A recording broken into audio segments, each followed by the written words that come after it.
Hello everyone, welcome back to our channel. I know many of you enjoy listening to these videos as you fall asleep. So before you drift off, I'd love for you to leave a comment letting me know where in the world you're tuning in from. And if you're enjoying the story, don't forget to like and subscribe. Alright, now let's get comfortable, relax, and dive into tonight's case. Story 1. This is Mike Mansholt, a 17-year-old from Germany who went missing under some seriously bizarre circumstances. At the time, Mike was a healthy teen, weighing somewhere between 145 and 170 lb. But when his body was found, it weighed a shocking 35 lb. And that wasn't the only strange thing. Nearly all of Mike's internal organs were missing, including his heart, brain, lungs, liver, pancreas, stomach, bladder, and small intestine. But what truly baffled investigators and horrified his family was that his body showed no signs of being cut open or torn apart, making it nearly impossible to believe that animals had done this. So the question remains, what really happened to Mike Mansholt? Now you might wonder, how did such a young boy end up traveling to another country all alone? Well, Mike wasn't new to traveling. He had been to many parts of the world since he was a child. Born on August 20th, 1998 in the city of Oldenburg, Germany, a place with over 160,000 residents, Mike was raised by his parents Baron and Susan Mansholt. His parents eventually divorced, and both moved on to new partners. Mike stayed with his mother, who later had a daughter named Maria, while his father also had a son named Daniel. Despite the family changes, Mike got along well with both his half-siblings and cherished having them around. He had always longed for brothers and sisters to play with. From a young age, Mike had a heart for adventure.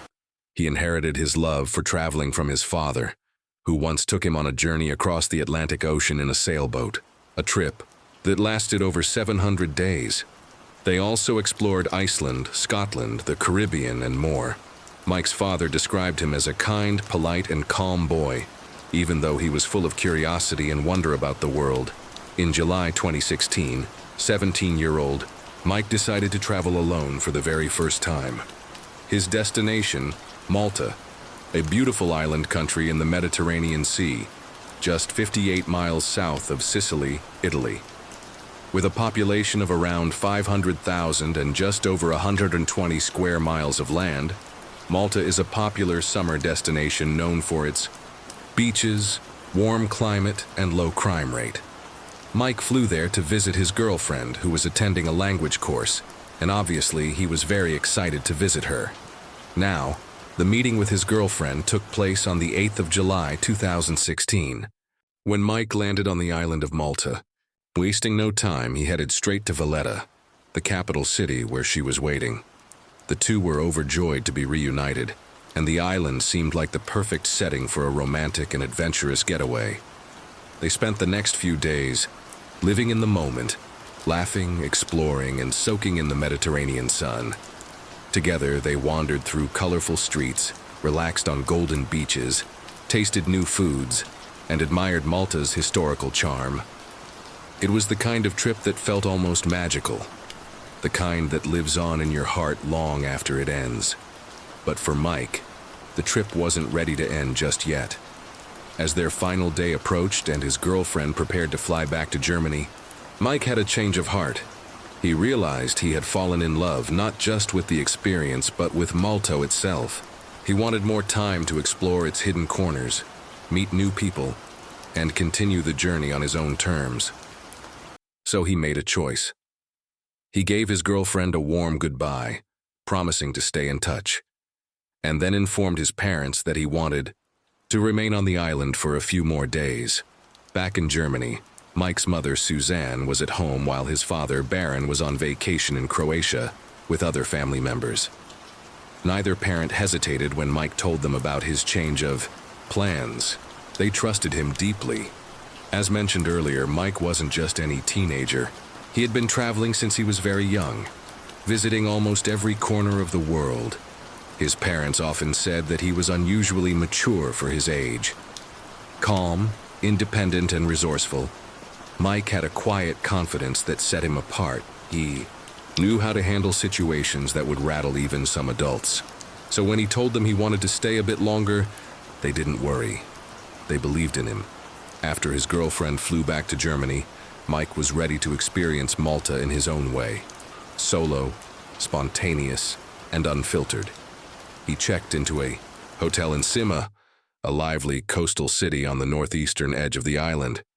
If you've ever been to Slema, you'll know it's a hot spot, bustling with tourists, lined with stylish cafes, restaurants, and boutiques, and always humming with activity. It's also the most densely populated city in Malta, which means something's always happening, no matter the time of day. Mike booked a room at the Astro Hotel, a well-known place in the area that was popular among solo travelers. It wasn't too fancy, but it had everything he needed. A clean room, decent Wi-Fi, and a view of the Mediterranean. It was the perfect base for a young adventurer wanting to explore the island at his own pace. On the morning of the 18th of July, things started off pretty normal, or at least they seemed normal. Hotel surveillance footage captured Mike leaving room 105 at exactly 8:39 in the morning. He looked calm, casual, just a guy starting his day. Around 9:10, he was seen again at the hotel reception desk. He asked a few questions, nothing unusual. Just small talk with the staff, probably about local attractions or bike rentals. He was polite, smiling, the same laid-back vibe he always carried. After a brief chat, he headed back upstairs. He stayed in his room for almost an hour. Then, at 9:55, he left room 105 again. And that's the last confirmed sighting of Mike. In the hotel security footage, he was wearing a blue t-shirt with a black backpack slung over one shoulder and his phone in hand. He looked ready for another adventure under the warm Maltese sun. Inside his backpack, he had packed the essentials: his GoPro camera, a portable charger, his ID, a credit card, and some cash, just enough for a day trip. It was a bright, cloudless day, the kind that makes you want to explore every hidden corner of the island. From there, Mike walked to a nearby port where he rented a mountain bike. It was a blue and black Lombardo, sturdy, perfect for off-road trails. Just minutes later, at exactly 1 that morning, he sent a voice message to his dad via WhatsApp. His voice sounded upbeat and chill. He talked about the bike rental and how he was planning to cycle around the island. He mentioned the steep hills and how he might need to walk the bike in some parts. Mike even promised to send a photo soon, but that picture never came, and that was the last anyone heard from him. For a couple of days, no one heard from Mike, and at first no one freaked out. Mike was always the adventurous type.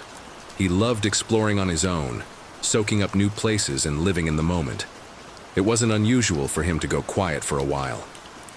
Fast forward to July 22nd. That was the day Mike was supposed to fly back to Germany.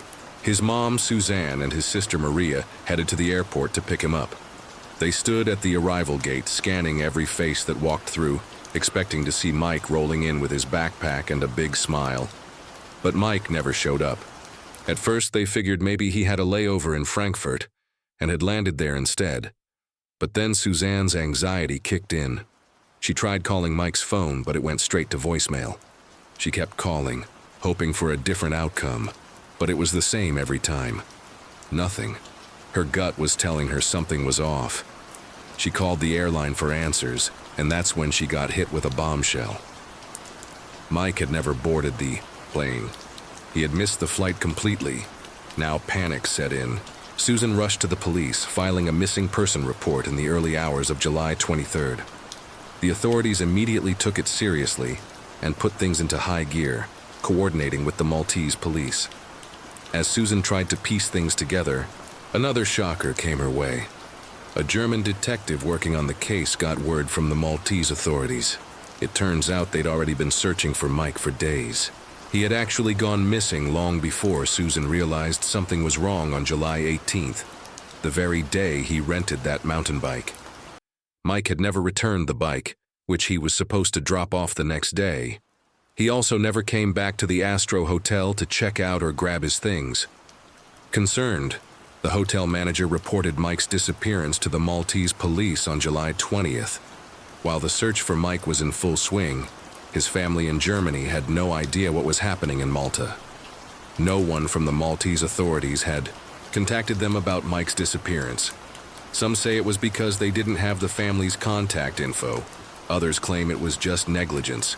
Either way, Mike's dad, Baron, was blindsided when he found out. Without wasting any time, he paused his vacation, grabbed Mike's brother, Daniel, and hopped on the first flight to Malta. Though panic was setting in, Baron tried to stay calm, thinking maybe Mike had missed his flight, lost his phone or something like that. The family held on to hope, convinced Mike would turn up any minute. But what was really eating at Baron was that Mike's phone was off, and there was no sign of him anywhere. Baron stayed in constant contact with the authorities and even joined the search. The police combed every inch of Malta, checking ferries and small aircrafts, while flyers with Mike's face were plastered everywhere. On the 24th of July 2016, Interpol stepped in and the case went international, with Germany and Malta working together. Then on the 26th of July, 8 days after Mike vanished, the Maltese police got an anonymous tip. The caller said Mike was last seen near the Dingley Cliffs, 820 FT high and a hot spot for tourists. The guy who rented Mike the mountain bike had even mentioned that Mike had talked about visiting the robot catacombs nearby, so it was likely Mike had passed through that area. A full team was sent to the cliffs. Sniffer dogs, paramedics, firefighters, and Baron and Daniel rushed there too. By the time they arrived, reporters were already asking questions, and emergency crews were on site. The search dogs soon picked up a scent, and after hours of searching, the unthinkable happened. Mike was found, but not alive. His body was discovered at the bottom of the cliffs, hidden under some bushes in a rocky outcrop. The bike he rented was found 98 FT above him, totally wrecked.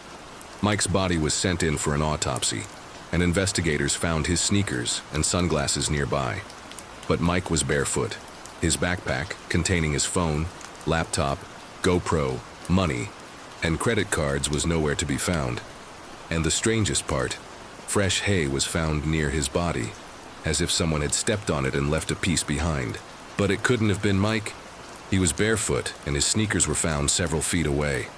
When they asked a local farmer if he knew anything about the hay, he simply said he didn't. Baron Mike's father wasn't about to let anything slide.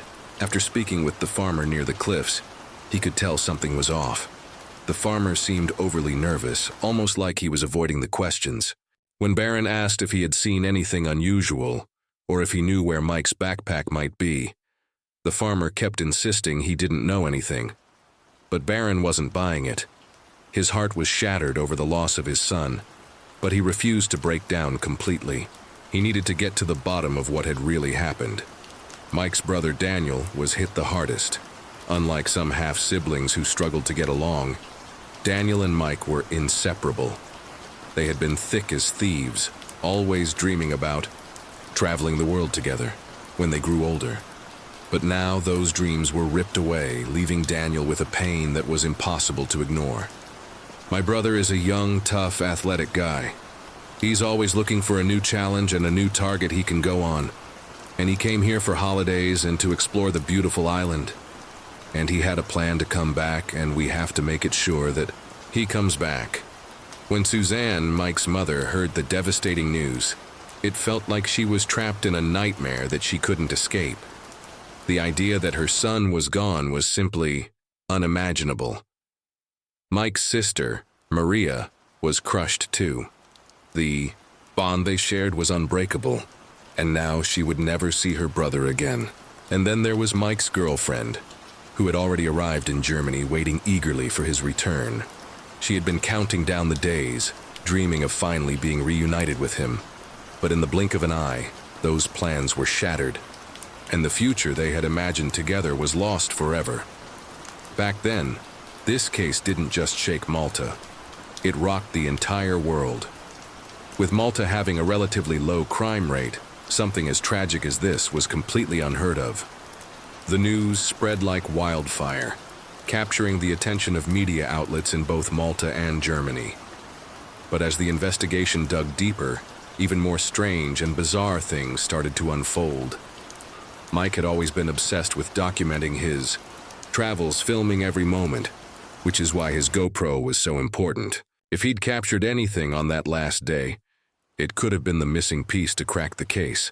But when Mike's body was found, only 3 items were recovered: his sneakers, his sunglasses, and the GoPro case. The case was attached to his belt, but no one knew whether it was empty or if the camera was inside. The GoPro itself nowhere to be found. The moment burned, Mike's dad arrived in Malta. He immediately asked about the GoPro. The lead investigator told him she had seen the GoPro case on Mike's belt and that it had been cataloged. But when Byrne went to check at the Astro Hotel where Mike stayed, all of Mike's belongings were handed over, except for the GoPro case. It didn't add up. Byrne couldn't shake the feeling that Mike had taken the case with him, and the camera, possibly holding crucial footage, could be the key to unraveling everything. But the next day, things got even stranger. All the police officers involved in the investigation suddenly denied ever seeing the camera case. They claimed nothing of the sort had been collected. Byrne was stunned. How could they deny it when the lead investigator herself had confirmed it? When he confronted her, she stuck to the same story. There was no case. Something was definitely fishy. Just when it seemed like the case couldn't get any weirder, the police made a statement declaring that Mike's death was an accident. According to them, he had simply fallen from the cliff while riding his bike. But the way Mike's body was found didn't add up to that explanation at all. If he had fallen while riding, he would have dropped straight down, right? But Mike's body was found in a position that suggested he had fallen backward, which was nearly impossible if it was a natural fall. Despite all the inconsistencies, the police quickly closed the case, claiming Mike had fallen from a height of more than 30 meters and had somehow rolled to the spot where his body was discovered. But there was more. The coroner, who examined Mike's body, told Byrne that Mike hadn't suffered because he had broken his neck in 2 places, which caused almost instant death. But here's the catch. No x-rays had been done on Mike's body at that point. So, how could the coroner make that call? Was he just guessing? A month later, the autopsy report was finally released. It confirmed through DNA testing that the body was Mike's. It also revealed that Mike had been dead for about 8 days by the time he was found, which meant he likely died the very same day he left the hotel to explore the island. But here's the most bizarre part. The autopsy showed that Mike had no broken bones. None. This was highly suspicious, especially considering he supposedly fell from more than 98 feet. If that were true, he should have at least broken an arm or something. So why weren't there any fractures? This revelation cast doubt on the coroner's statement and made Byrne's suspicions grow. A forensic examination of Mike's rented bike only deepened the mystery. The bike's condition didn't match what would be expected from a fall of over 98 feet from cliff. Everything was starting to feel wrong, like pieces of a puzzle that just didn't fit. Then, just days before the official autopsy report was finalized, an employee from the morgue who had been responsible for Mike's body approached, Byrne with a hushed warning. She told him that everything about Mike's death seemed suspicious. No, broken bones completely contradicted the police's story, that Mike had simply fallen from the cliff while riding his bike. She urged Byrne to think carefully about his next steps, suggesting that the police seemed to have no interest in pursuing the case any further. This only added to Byrne's growing distrust of the investigation. Desperate for answers, Byrne went to speak with the head of the investigation, the same officer who had first claimed to have seen the GoPro case attached to Mike's belt, only to later deny it. But this time, she refused to speak with him. She dodged his questions and acted as though the entire matter wasn't worth her attention. This only fueled Byrne's suspicions. Why was the investigation being handled so poorly? Why were they denying even the simplest facts? He kept pressing the authorities about Mike's GoPro, believing it held the key to understanding what really happened. Just days later, the forensic department in Malta handed Byrne a camera, claiming it belonged to Mike. But what they handed him was an old Canon model from the early days of digital photography, not the GoPro Hero 2 that Mike had been using to document his travels. Along with the camera came a memory card, completely destroyed. The authorities claimed it had been found inside the camera when it was recovered next to Mike's body. Bernd immediately knew this was not his son's camera. The authorities were trying to pass off an old, outdated camera as Mike's, likely hoping he would stop asking questions about the real GoPro. By now, Mike's family had grown deeply suspicious of the Maltese police. The lack of interest in the case, the inconsistencies, and the strange actions of the authorities were all too much to ignore. Bernd confronted some officers about who might have stolen his son's belongings. The officers almost dismissively claimed that no one from Malta would steal items from a body, suggesting it might have been a tourist. But then there were the phone records. The police claimed they had pulled location data from Mike's phone carrier, only to report that they found absolutely nothing. No records, no trace. Everything seemed to be going in circles. Frustrated with the inconsistencies, the lack of progress, and the growing feeling that something was being hidden, Bernd was ready to make serious accusations against the authorities. But before he could take any action, he had to return to Germany to arrange his son's funeral and deal with the heartbreaking aftermath of the tragedy. Mike's body landed in Germany on August 17, 2016, and what was supposed to be a moment of mourning quickly spiraled into something out of a true crime documentary. The funeral home staff, tasked with preparing his body for burial, were immediately disturbed. Mike's body looked eerily deflated, like someone had let all the air out of him. It was obvious something was wrong. Even worse, he hadn't been embalmed at all, which was bizarre considering his case was still under investigation. The smell was unmistakably that of raw decomposition, not the usual chemical scent you'd expect from a preserved body. The moment they realized this, the funeral home workers called the police. One officer casually mentioned that airport staff had already thought the coffin felt way too light when it arrived. That was enough to raise every red flag imaginable. Mike's body was quickly sent to the Medical University of Hanover, and what they uncovered was horrifying. His body weighed only 16 kilos. That's about 35 lb. When they opened him up, almost all of his internal organs were missing. His brain, heart, lungs, liver, pancreas, adrenal glands, right kidney, bladder, stomach, intestines. Every vital organ was stripped from his body.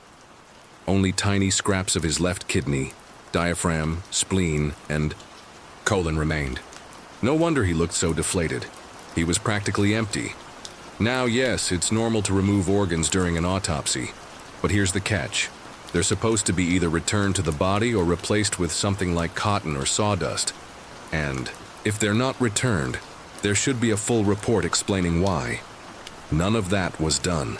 Mike's body was just left as an empty shell with no explanation, no documentation, and no dignity. His family was devastated. His father, Bernd, wrote a heartfelt letter to the Maltese authorities, begging them to send back his son's organs so he could lay him to rest properly. However, what he got back was shocking. The coroner claimed that animals had eaten the organs before Mike's body was found. Seriously, that didn't make any sense. The original Maltese autopsy made zero mention of animal bites or injuries. No claw marks, no chewed-up skin. Nothing to back up that wild claim. And so, the German authorities stepped in. What once looked like a tragic accident was starting to look more and more like a crime. They opened a full investigation. The forensic team in Hanover asked for a copy of the original autopsy report from Malta, but surprise, it never came. And without Mike's organs, their second autopsy was already limited. But that didn't stop Baron and Suzanne from fighting. They filed a formal complaint and demanded answers. Through their lawyer, they revealed an email from the Maltese coroner, where he now claimed rodents had eaten the organs and that Mike's brain had liquefied. The parents were done with the excuses. They took the fight to court, and the German prosecutors began leaning into a more sinister theory. What if Mike was murdered? They also called out the Maltese coroners for doing an incredibly sloppy job. A new autopsy was ordered. Even though the body had already deteriorated this time, Maltese officials had to be present so no one could twist the facts. And once again, the findings were disturbing. There were no bite marks, no signs of rodents, just a small nibble on the neck and a faint abrasion on the forearm. Definitely not enough to explain the missing organs. Plus, it was reconfirmed that Mike's body had been fully intact when it was recovered from under the cliffs and transported to the Maltese morgue. Most importantly, the new autopsy revealed what might be the biggest failure of all. Mike had never been embalmed. Because of that, his body had decomposed too much, destroying any remaining evidence that could have pointed to what really happened. To top it all off, there was absolutely no proof that Mike had died from falling off the cliffs. Nothing matched the story Malta had been pushing. And just like that, a simple case of a missing person found dead had transformed into a full-blown mystery. Despite all of this, the Maltese authorities stood by their version of events, insisting that Mike had tragically fallen off a cliff. The first autopsy done by Malta's own forensic team included 3 people, including Dr. Mario, the country's chief forensic doctor. Dr. Mario, who had an impressive reputation, was there when the body was found and performed the autopsy himself. However, when Mike's parents and journalists asked for more details, Dr. Mario was strangely tight-lipped. He only responded to one email from Mike's father, Baron, saying the organs were already missing before the autopsy, suggesting that rodents had eaten them. He also mentioned that Mike's brain had dissolved due to the sun's heat. Dr. Mario stated that he had shared this information with the head of the investigation, but the German forensic team didn't buy it. They quickly debunked the idea of rodents having eaten Mike's organs, as there were no bite marks found on his body. As for the brain liquefying in the sun, that was just plain absurd, according to the Germans. They pointed out that many countries have summer temperatures exceeding 40 degrees C, and no one had ever seen anything like this happen. Furthermore, Dr. Mario had documented that Mike's body was found lying on his back, but the German team didn't believe he died where he was found. They theorized that Mike could have been alive when he hit the beach and crawled to a shaded area under the cliff. They even considered asphyxiation as a possible cause of death, especially because Mike's hyoid bone was missing, an indication of strangulation. By November of 2017, Baron had had enough. He returned to Malta and tried to speak with the police and detectives involved in his son's case, but they wouldn't cooperate. He then filed a legal request to access all the case files, only to be told the judge was sick and known for being slow in approving judicial decisions. Eventually, Baron was able to gain access to the documents through a German diplomat in Malta, but when he reviewed the files, several key pieces were missing. The autopsy results and photos from the crime scene had mysteriously disappeared. In January of 2018, the Maltese government finally caved under pressure from the German authorities and reopened Mike's case. The first documents related to the case were sent to Germany, and the German media began covering the story once again. The German parliament even started debating it.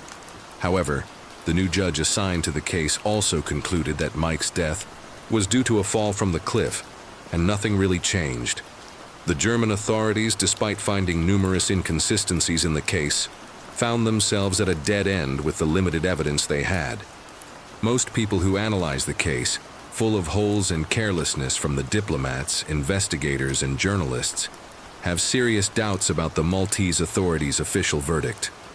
Baron became exhausted and disheartened by all the negligence and decided to stop pushing for more answers. He shifted his focus to his family, feeling that they would never truly know what happened to Mike. A German newspaper that had been following the case from the beginning even tried to revisit the story. But when they reached out to the Maltese authorities, they were met with silence. No one involved in Mike's case seemed willing to talk, almost as if they were trying to cover it up.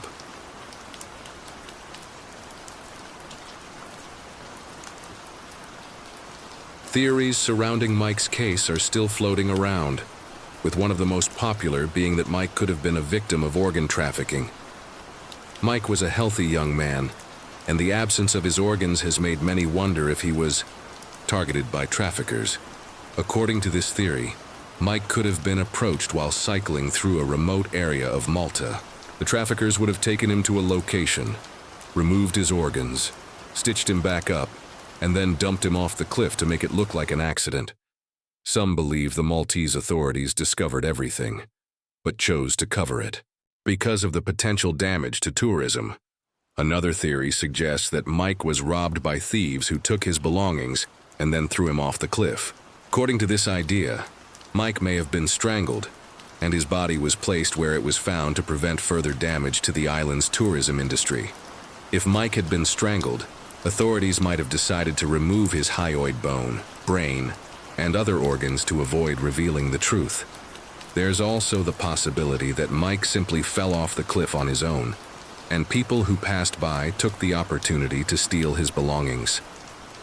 The least accepted theory is that Mike might have taken his own life, but that was quickly dismissed early in the investigation. Everything about Mike's life pointed to him being happy, full of plans, in love, and showing no signs of mental illness or depression. Mike Minolt's case remains one of the most mysterious and incomplete cases ever documented. The Maltese authorities still maintain their version of events, that Mike fell off the cliff, and anything beyond that is merely a conspiracy theory. Story 2. I know I look crazy, but I'm not crazy. I love my children. I love my boys so much. I wouldn't hurt them. This is the same mom who would later contradict herself in that interview. While most mothers would move mountains and part oceans for their kids, Tiffany Lucas did the exact opposite. However, it wasn't always this way.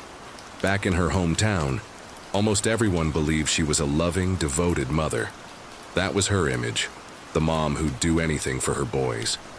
But as we've seen time and time again, appearances can lie. Because if she truly were that devoted, we wouldn't be talking about her right now on Into the Deep, the channel where we dive into the darkest and most disturbing crimes on Earth.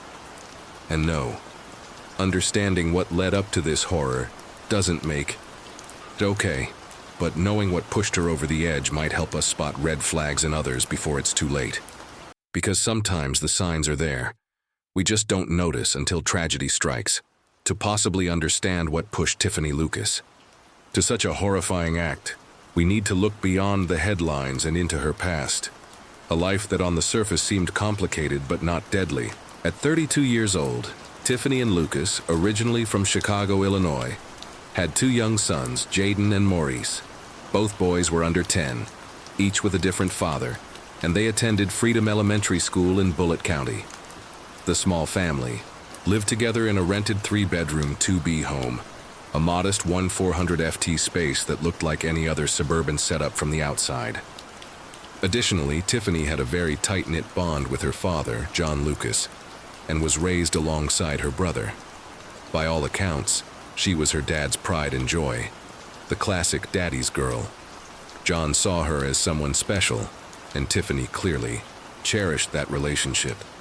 Her presence on social media painted a picture of someone juggling single motherhood with style. She posted tons of selfies, often dressed to impress, showing off her fashion sense, and confidently flaunting her appearance.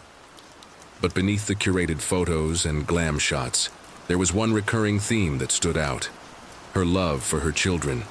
Time and time again, her posts showed joyful snapshots of her with Jaden and Maurice laughing, smiling, hugging. From the outside, it looked like she was doing her best to give her boys a happy life. But behind the filtered photos and heart emojis was a woman quietly struggling. Tiffany's early adult life was filled with big dreams and bigger obstacles. She first pursued modeling, which eventually gave way to a leap into entrepreneurship.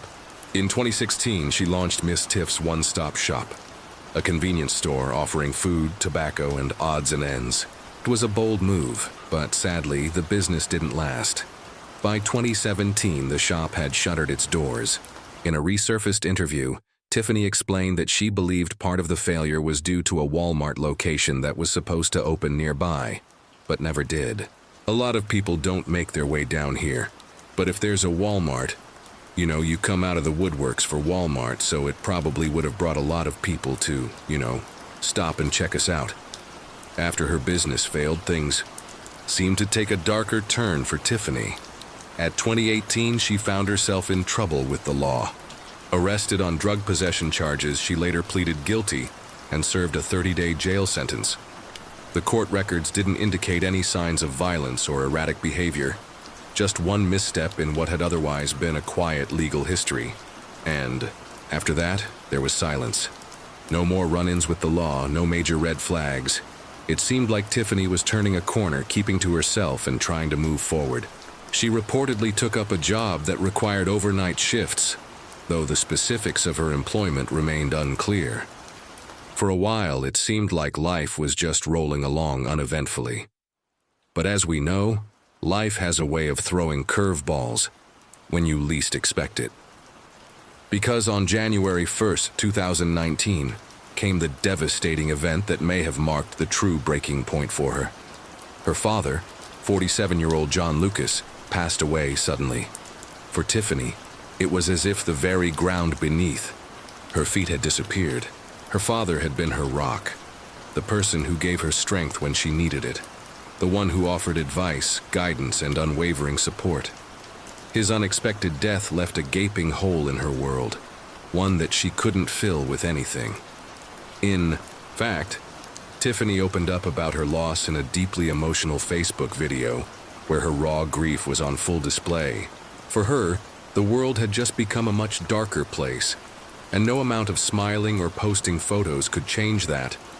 Even though she tried to hold it together for the sake of her sons, something inside her had undeniably shifted.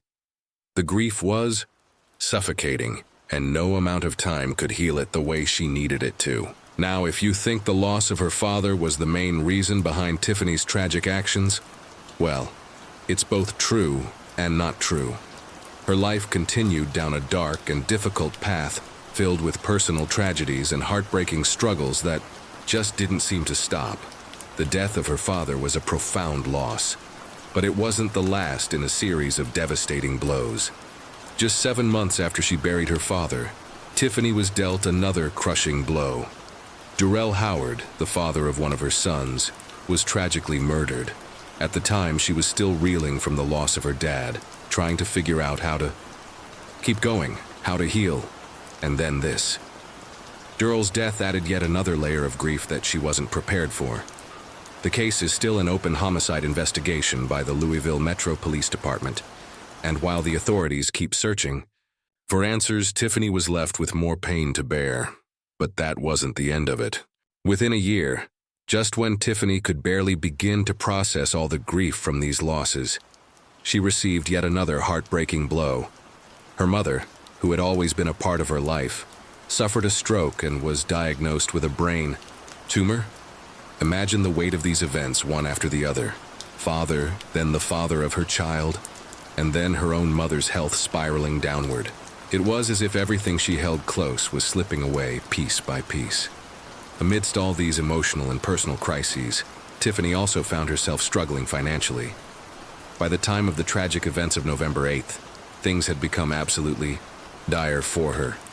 The utilities in her home had been shut off, no electricity, no water, and on her kitchen counter there was an eviction notice, a stark reminder of how precarious her situation had become. For someone like Tiffany, a young mother, already bearing the weight of immense grief and stress, this notice wasn't just a piece of paper. It was a looming threat to her and her children's safety and stability. The possibility of losing her home likely triggered an avalanche of emotions. Fear about where she and her children would go, anxiety about how she would make ends meet and provide for them, and probably a deep sense of shame or guilt, the kind that comes when you're trying so hard to keep it all together only to feel like you're falling short of the expectations society places on you as a mother. That constant pressure to create a secure environment to make it all work while everything around you crumbles is unimaginable. And all of those struggles, those unbearable losses, relentless hardships, and crushing fears would tragically come to a head on November 8th of 2023. What unfolded that day was an unimaginable crime, one that shattered the peaceful facade of a quiet neighborhood and forever altered the lives of those involved. The crime took place in what seemed like an idyllic home nestled on Bentwood Drive in Shepherdsville, Kentucky, a place that on any other day could easily be mistaken for a scene from a Norman Rockwell painting, complete with its well-kept yard and the kind of serenity you'd expect from suburban life. But this was no peaceful scene. The horror that occurred in that home was so grotesque, so beyond comprehension, that a local deputy who arrived on the scene remarked that there was no way anyone could have survived what had happened, let alone two young boys, ages 9 and 6. I can tell you this. The boys were shot in an area that would not be survivable for anybody. However, they were alive to the best of our knowledge when they were transported by EMS to the hospital and passed away while at the hospital. Before that day, it all started the evening of Tuesday, November 7th. A neighbor just going about their evening noticed Tiffany Lucas acting unusually agitated outside her home. She was scrubbing the carpets vigorously, her face drawn in a way that suggested something was terribly wrong. Concerned, the neighbor asked if she was okay, and Tiffany gave a vague response, saying only there's a lot going on. The unease in her words, though brief, didn't seem to match the image of a mother caring for her children in a safe home. Little did anyone know that was just the calm before the storm. The next day, the tranquility of a new morning was shattered. At approximately 11 in the morning, a horrifying cry for help shattered the peace of Bentwood Drive. Tiffany, visibly distressed and in utter despair, ran to a neighboring couple's house, shouting, "Help! My kids are dying!" The panic in her voice could not be ignored. She collapsed on their driveway, overcome with emotion and fear. The couple's husband rushed into her home, hoping to find some clue, some explanation to what was happening. But what he discovered was beyond anything anyone could have imagined. In the living room, he found Tiffany's two young sons, both gravely injured and bleeding, yet somehow still alive. Their injuries were so severe, so clearly inflicted with brutal intent, that it seemed impossible for them to survive. Nearby, a gun lay on the floor, presumed to be the weapon used to carry out the unthinkable act. Time was running out, and the husband immediately called for help, urging emergency services to rush to the scene.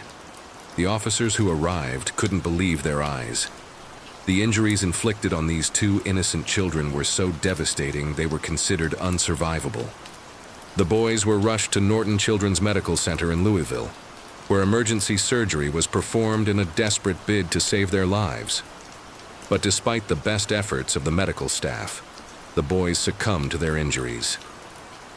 A matter of hours, two young lives had been taken in a way that no one could have ever anticipated. As the news began to spread, the shock of the tragedy left the citizens of Bullitt County stunned and in disbelief. How could this happen? How could a mother, someone who was supposed to protect and nurture her children, be responsible for such a horrific crime? Less than an hour after the boys were pronounced dead, Tiffany was arrested at the Bullitt County Emergency Medical Services facility. She was taken into custody, charged with the unthinkable, and held on a bond of $2 million. In a chilling body cam video captured on the day of the murders, Tiffany appeared deeply distressed, far removed from the cheerful, put-together image she often shared on Facebook. Gone was the smiling mother, posting filtered snapshots of family, moments and hopeful captions. In her place stood a woman consumed by panic, grief, and something far darker. The footage was raw and haunting, a stark contrast to the carefully curated life she portrayed online. "All right, EMS is going to check you out. All right, take this off of you. I'm going to step out for a minute so they can check you out. You want to sit on the bed or what? Yeah. Which way do you want to head? That way. Sit right there. There you go. Sit down right there. Turn your feet that way. Are you hurt anywhere? Where are you hurt? I need to get hurt. Yeah." All she told me was she didn't feel right. I got her up off the ground. Now let's dive into the most asked and most haunting question of all. What really drove Tiffany to do it? Was it financial hardship? Could money or the lack of it truly push someone to commit something so unthinkable? On the surface, it might seem like a motive. Tiffany had been under tremendous pressure, juggling life as a single mom, dealing with custody battles, navigating failed relationships, and facing the day-to-day grind of simply trying to survive. But is that enough? Many mothers face similar or even greater hardships. Yet they don't turn to violence. They find a way to fight, to protect, to endure. So, for many following the case, the financial angle felt too shallow, too small a reason to explain such a monstrous act. And then came the chilling twist. In one of her interrogations, Tiffany claimed she was manipulated through Facebook into committing the horrific crime. This bizarre and unsettling statement emerged during a tense 3-hour interview with Detective Beale, who later testified in court. According to him, Tiffany offered no clear reasoning, only scattered thoughts. She reportedly called the shooting an accident and was full of remorse, muttering things like, "I'm so stupid, and I'm in such a bad spot. Well, I'm going to talk to you today about." But what really stood out were her attempts to distance herself from responsibility by claiming she was manipulated. According to reports from WDRB, Bale testified in court that Tiffany told him, "I would never do anything like this unless someone manipulated me." Specifically, she suggested that she had been manipulated through Facebook, Wi-Fi, and the internet. An eerie statement that raised even more questions about her mental state and the factors influencing her behavior. Tiffany's claim that she was manipulated through social media and technology left everyone confused. She didn't explain exactly what kind of manipulation she meant. Was it some kind of online conspiracy? Had she fallen down a dangerous rabbit hole, maybe influenced by groups like QAnon, which have pulled others into dark and destructive thinking? Or was it a sign of a deeper mental breakdown? Sadly, we've seen other cases where people influenced by toxic online communities have committed horrifying acts. So, while it might sound far-fetched at first, the theory doesn't feel completely out of the question, especially when you consider what happened the day before. Everything fell apart. On November 7th of 2023, Ring doorbell footage from a neighbor's house showed Tiffany standing on their porch with her dog, Blue. What happened next was downright unsettling. She started going off on a strange emotional rant, saying things like she needed this neighbor to be an anchor in her life and that she'd been talking to God. She repeatedly told her dog not to bark, insisting that this was her friend's house. And this is her house, as if she truly believed she belonged there. It was bizarre rambling and left the neighbor understandably shaken. Later that same day, Tiffany was seen at a Waffle House with her 2 sons. The kids seemed happy, laughing and cracking jokes like any normal day. But Tiffany was completely disconnected. One server said she kept staring off into space, constantly looking over her shoulder like she thought someone was following her. Another said she didn't speak a word to them, and that when she went to pay, her hands were shaking and she suddenly burst into tears. Looking back, some of the staff feel like she was silently reaching out for help, but they just didn't realize at the time. Then came the next day, November 8th. That's when everything bubbling under the surface finally exploded. Neighbors called 911 after hearing gunshots coming from Tiffany's house. More Ring footage captured her at another neighbor's home, crying and pleading for help. When officers arrived, they found her lying face down in the driveway, sobbing and saying, "My sons are dying." Body cam footage shows an officer trying to help her sit up. She looked disoriented and kept saying, "I don't feel right," but didn't seem physically injured. After the tragedy, Tiffany was officially charged with 2 counts of capital murder. At first, she pleaded not guilty by reason of insanity, claiming that she had experienced a full-blown psychotic episode and genuinely believed she was protecting her sons from some kind of other being. According to her lawyer, Tiffany never imagined a life without her boys. In fact, he said she even tried to turn the weapon on herself after what she had done, but it jammed. He also argued that she had been detoxing from drugs, and this breakdown was a symptom of withdrawal. Now, here's something that's both frustrating and mind-boggling. They didn't drug test her when she was booked into jail. How is that not standard procedure? You'd think it would be essential, especially for documentation purposes, but nope, nothing. Tiffany's trial was originally set for December of 2024, but she ended up changing her plea to guilty. And from what we can tell, there was no deal on the table. It looks like she just threw herself at the mercy of the court. It's possible she knew there was no way around a guilty verdict and decided to let the judge, not a jury, determine her fate, which could have helped avoid an even harsher outcome. During sentencing, both the prosecution and Tiffany's defense made their cases. Her lawyer continued to push the narrative that she was suffering from a psychotic disorder, and they played those disturbing clips again, the ones from the day before. The tragedy, where she told a neighbor she needed help, and the footage from the Waffle House with her sons. It was meant to show her deteriorating mental state. 6 family members took the stand that day, delivering heart-wrenching victim impact statements. One of the most emotional came from Morris's father. He broke down in tears, talking about how Jaden was all he had left after losing one son already, and then Tiffany took Jaden too. He said he had begged Tiffany for custody of his son over and over again, especially due to her drug use, her lifestyle, and the unsafe environment she was raising the boys in. He said he didn't just lose his child on November 8th. He felt like he'd lost him the day he was born because from that moment on, he was constantly fighting for him. He'd called everyone from his own family to hers, pleading for help, trying to get his son into a safer home.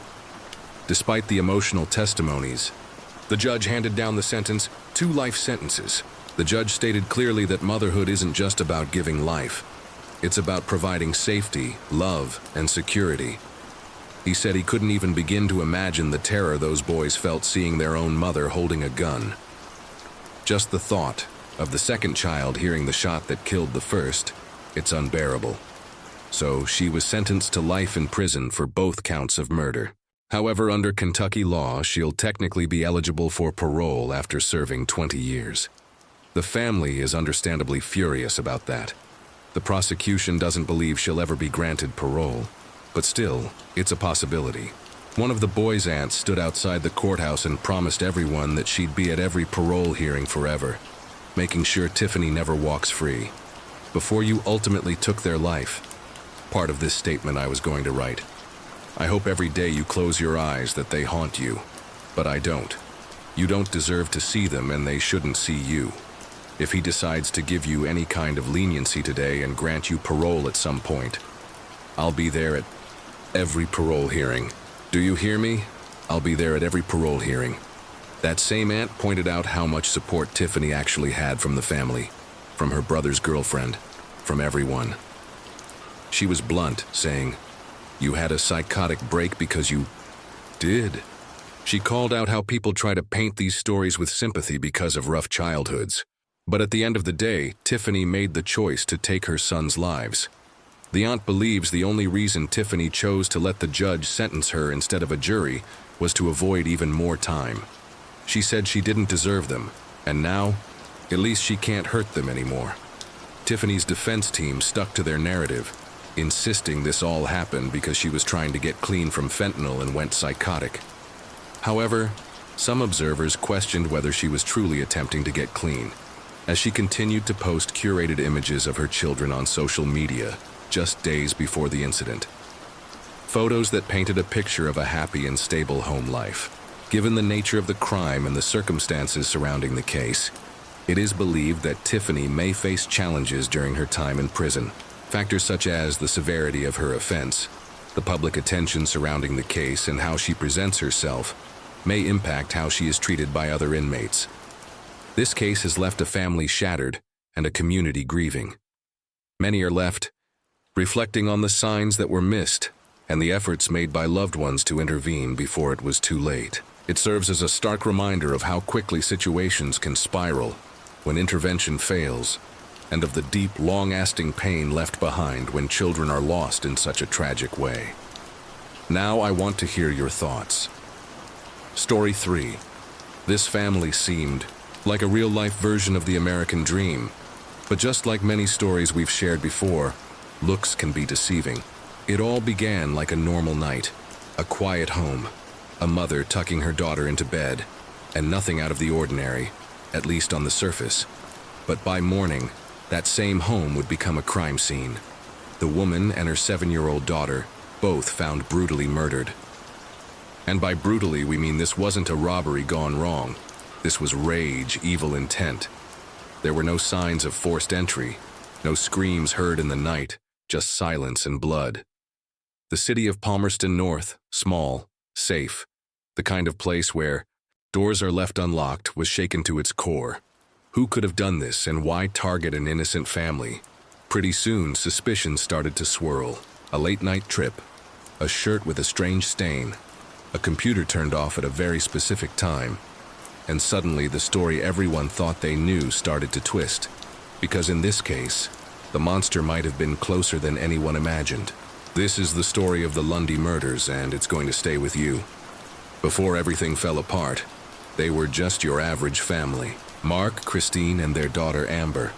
A tight-knit trio living in Palmerston North. Mark and Christine had been married for 17 years, and Amber, while she was their whole world, their only child, bright, bubbly, and loved by mom and dad. They ran a business together, selling kitchen sinks. Nothing glamorous, but it paid the bills most of the time. Behind the scenes, though, things weren't quite as stable as they seemed. The company was constantly in debt, often owing their supplier close to $100,000. And instead of pulling back, Mark went overboard. In 1999, he made a bold move. He bought 2 plots of land in Hawke's Bay to grow grapes, dreaming of a vineyard. Maybe a fresh start, but dreams like that don't come cheap. The landowners later testified that Mark missed multiple settlement dates. Penalties started piling up, interest rates climbing as high as 14%. By August of 2000, the Lundys were drowning in debt, owing nearly $140,000 in penalty interest alone. And the final payment deadline was August 30th, the exact day Christine and Amber were found dead. Now, just 5 days before the murders, the couple had signed papers to increase their life insurance from $200,000 to $500,000. Christine's signature is still fresh on the page, but the new policy hadn't been processed yet. The insurance rep, Bruce Parson, made that clear. The increase wasn't active. Still, Christine was dead before the paperwork went through. After the murders, Tower Insurance did cover $75,000 of the Lundy mortgage, but there was no big payout, no $500,000 check, just grief and suspicion. From the outside, it looked like a family chasing big dreams, but underneath the cracks were already forming. Before we dig into those cracks, let's take a step back to Tuesday, August 29th, 2000.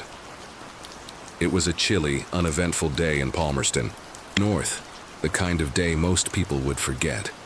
But by the next morning, that quiet little town would never be the same again. That morning, Mark Lundy climbed into his car and hit the road for Wellington. It was just another business trip for him. Selling kitchen sinks and fittings was his everyday grind, and these work travels were nothing new. Sometimes he'd be gone overnight, sometimes just for the day. Nothing about that Tuesday raised any red flags. At around 5 in the evening, Mark checked into the Foreshore Motor Lodge in Patwan, a peaceful suburb in Lower Hutt. The receptionist saw nothing unusual. He got his room key settled in, and from the outside it looked like everything was normal. He had an alibi, and apparently no reason to head back home. Just 30 minutes later at 5:30, his cell phone rang. It was a call from home, either Christine, his wife, or their daughter Amber. They chatted for about 8 minutes. Mark later told police that one of them mentioned they were going to grab dinner at McDonald's. That detail checked out. Police later found a McDonald's receipt in the Lundy home, time-stamped at 5:45 that evening. It was solid proof that Christine and Amber were alive at that time, an ordinary moment frozen in grease-stained paper. But things slowly began to shift. At around 7, Christine answered a phone call from a friend. She sounded normal. No panic, no strange tone, no hint that, anything was wrong. Whatever horror was about to unfold in that house hadn't happened just yet. Meanwhile, back in Patwan, Mark kept going about his evening. At 8:28, he made a phone call to a business associate to talk about an investment in a vineyard project in Hawke's Bay. But back in Palmerston North, something sinister was creeping in. The last sign of life in the Lundy home came at 10:52 that night, when the family computer was manually shut down, not unplugged or crashed, properly turned off by someone. That simple action raised alarm bells. Some believed it marked the moment when the killer finished what they had come to do. Later that night at 11:30, Mark made another call, but this time not to a business partner. He contacted an escort service in Patwan. A woman was sent to his motel and reportedly left around 1 in the morning. This detail would later become a cornerstone of his alibi. How could a man be involved in a brutal double murder in another city while hosting a visitor at his motel room? But it wasn't the escort's visit that would flip this story upside down. It was what happened the next day. On Wednesday, August 30th, sometime mid-morning, Christine's brother, Glenn Wedger, came by the house. He had a business matter to discuss with her, but when he knocked on the front door, no one answered. He walked around the back and noticed the ranch slider door was unlocked. As he walked inside, he found Christine's lifeless body on the bed, covered with blood. She had been struck in the head multiple times, so violently that fragments of bone and brain had splattered the walls. In the doorway of her bedroom, Amber was found face down on the floor, still in her nightgown. She hadn't made it far. Like her mother, she too had been attacked with the same level of brutal force. The killer showed no mercy. This wasn't just murder, it was rage. Police rushed to the scene and immediately knew something was off. A back window looked like it had been tampered with, maybe to stage a fake break-in, but there was blood on the frame, and it belonged to Christine. It felt like the killer had tried to make it look like someone had broken in, but only after the killings were done. The scene was both vicious and calculated. At first it looked like a robbery. A small jewelry box was missing, which led investigators to wonder if someone had broken in for valuables, but nothing else of value was touched. Why take only a trinket box and leave everything else behind?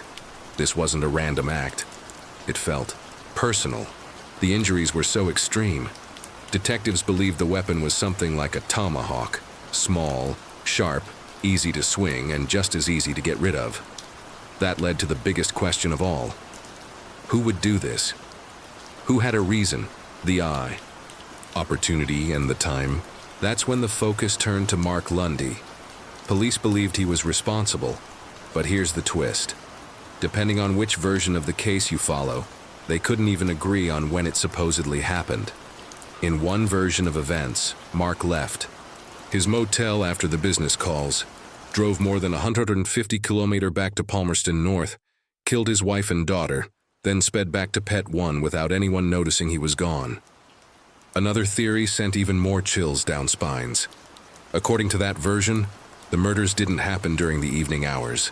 Instead, they claimed Mark Lundy snuck away from his motel sometime after midnight, right in the tiny window between, making a call to an escort service and the woman arriving at his room.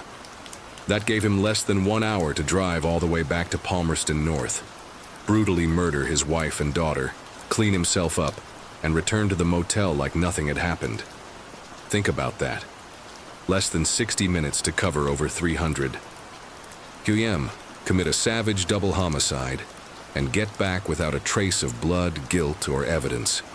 No one saw him on the road. No traffic cameras caught a glimpse of his car. No petrol receipts. No roadside witnesses. No motel staff noticed him leave.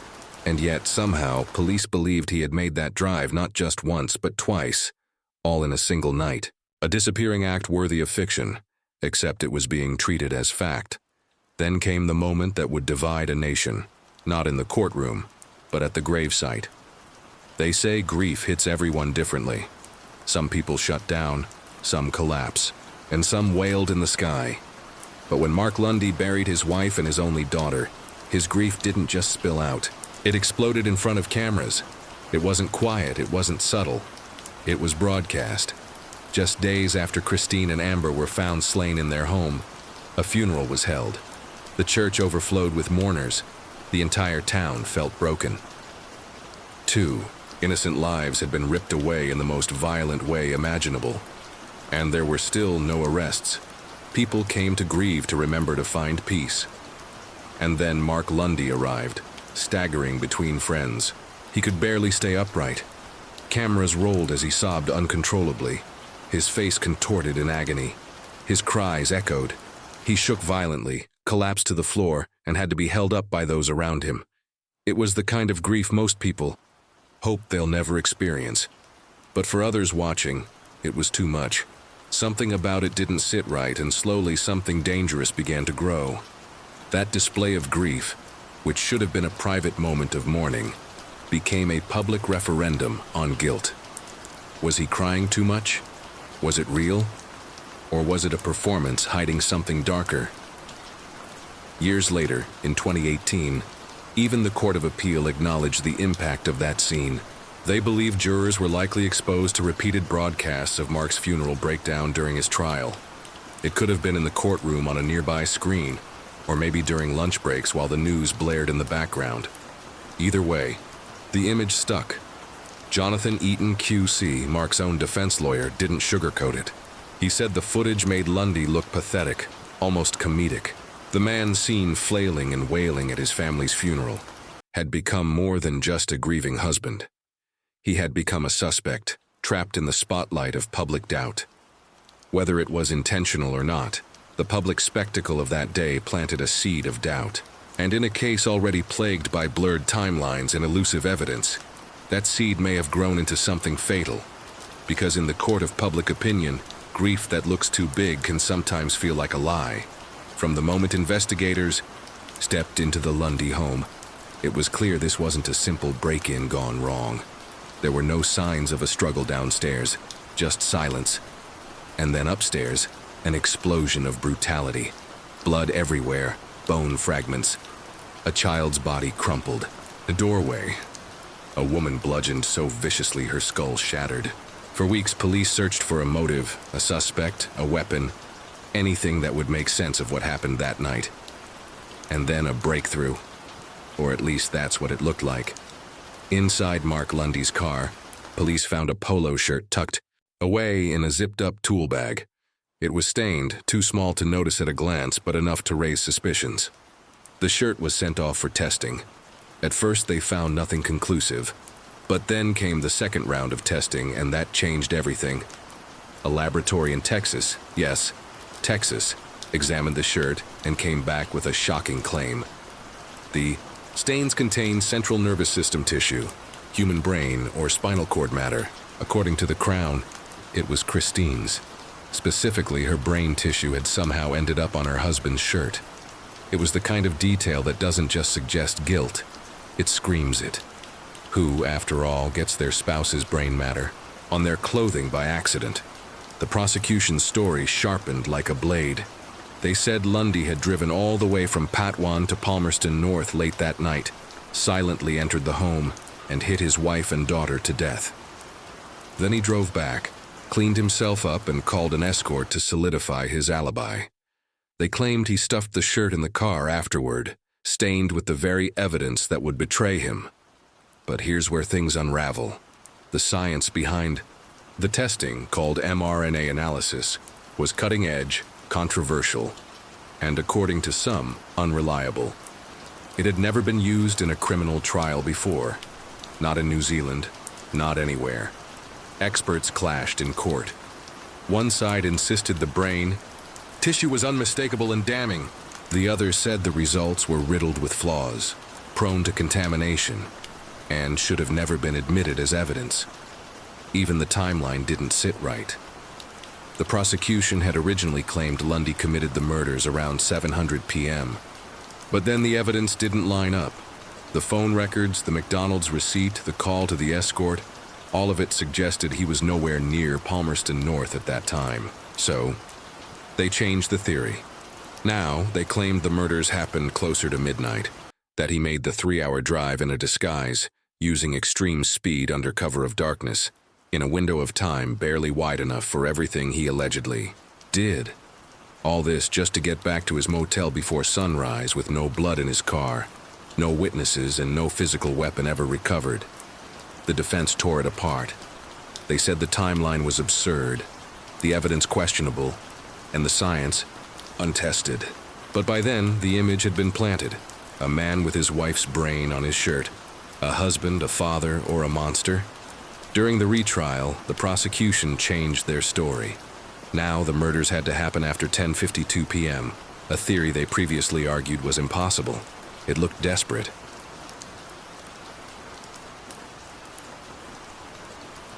The defense hammered the inconsistency, calling it trial by timeline gymnastics. Because if Lundy couldn't have made that journey, if he couldn't be in two places at once, then everything else collapsed. Still, the Crown insisted the science overruled the clock. The shirt had brain tissue. The motive was debt. The means were rage. The timeline, they said, it was just tight, not impossible. But for many watching the case unfold, that wasn't just a stretch. It was a canyon leap. Because this wasn't just a question of could he do it. It became a question of, is it even possible? A second trial. That's what Mark Lundy faced in 2015, nearly 15 years after his initial conviction. A revised case was built, complete with fresh legal arguments, expert testimonies, and an entire reworking of the timeline that had once betrayed him. The first trial had sent him to prison for life, but after the Court of Appeal ruled in 2013 that his conviction was unsafe due to a combination of controversial science, an inconsistent timeline, and media influence, the case was reopened. So Lundy found himself back in the dock, this time with new evidence, new questions, and a new chance to argue his innocence. But was it really a fresh start? The key pieces of evidence were the same. Brain tissue on Lundy's shirt, the financial motive, and the suspicious timeline. The defense was still going to fight the credibility of the forensic evidence. They had to. But what about the motive, the timeline? Could they build a case strong enough to counteract the years of speculation, media frenzy, and courtroom drama? The prosecution stuck with the brain tissue theory, arguing that it could only have come from Christine's head. But the defense wasn't having it. They tore apart the validity of the forensic findings, calling the mRNA analysis an experimental science. They questioned whether the analysis truly proved anything about the tissue, particularly when it came from a contaminated sample. Then came the timeline. The prosecution's case still hinged on the idea that Lundy could have driven from Patwan to Palmerston North, killed his wife and daughter, and returned to Patwan all in the dead of night within a time frame that defied basic logic. But this time, the defense argued it wasn't just a stretch. It was impossible. They called into question every single assumption the prosecution had made. But what about the motive? The defense wanted to know why Lundy would kill his wife and daughter just days after increasing their life insurance payout. Sure, the prosecution said it was all about the debt, but it didn't add up. Why murder your family when there were easier ways out? Why would the debt-ridden businessmen go to such lengths when the insurance policy hadn't even gone into effect yet? And let's not forget the media circus. By the time of the retrial, Mark Lundy's face was etched into the public consciousness. The funeral footage had already been played to the point of it nauseating the viewer, and the perception of him as a grief-stricken father who might be faking it still haunted the jury. His dramatic outburst at the funeral had been analyzed endlessly. Too much grief, they said. Was it genuine, or was it all just an act? As the defense painted Lundy as a victim of circumstance, it felt like a battle of facts versus perception. On one side, the prosecution clung to the scientific evidence, even if it was controversial. On the other, the defense tried to poke holes in every single assumption, from the forensic evidence to the timeline to the motive, all while painting a picture of a man who had been wrongfully accused. But in the end, after all the arguments, expert testimony, and battles over science, the jury's decision would come down to one question. Was Mark Lundy truly guilty of two brutal murders, or had the system failed him? The retrial would conclude in Mark Lundy's conviction once again, guilty of murdering his wife Christine and daughter Amber. The timeline discrepancies, the questionable forensic science, and the shattered public perception weren't enough to save him this time. The battle for truth, however, wasn't over. Lundy's lawyers promised an appeal, but it would be years before the final resolution. In the hours following the brutal murders of Christine and Amber Lundy, the first person to arrive at the crime scene wasn't a detective or a police officer. It was Paul Peterson, Christine's brother. And in the chilling silence of that moment, everything about his presence seemed off-kilter, as though fate had placed him in the center of a storm that would rattle the very foundations of his family's world. It started as any other day in the sleepy town of Palmerston North. But for Paul, the day would be branded in his memory for reasons that would haunt him for the rest of his life. It began, strangely enough, with a phone call from his sister. Christine had promised him that they would discuss a family matter. But when Paul arrived at the Lundy home to meet with her, something felt wrong. The front door was ajar, and a sense of foreboding washed over him as he stepped inside. Then he found them, Christine and Amber Lundy, their lives violently stolen from them. For Paul, the discovery was a moment frozen in time, one that could never be undone. As he entered that crime scene, there was no going back. He had walked into a nightmare, one that would unravel the very fabric of his family's life. But what stood out most was the eerie sense of calm that seemed to surround him. When Paul Peterson found the bodies, he did what anyone would do. He immediately called the police.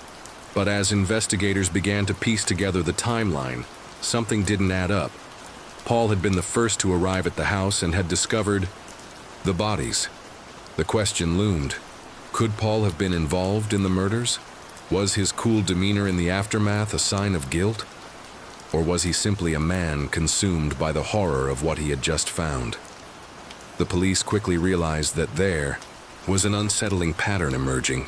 Paul had not only been the first to discover the bodies, but his actions and testimony were pivotal in shaping the narrative of the crime. But there was something unnerving about how he recounted his discovery. The images of Paul calmly entering the house, speaking to officers, and later testifying at trial were captured, and each time they replayed his somber tone, a cloud of suspicion hung over him.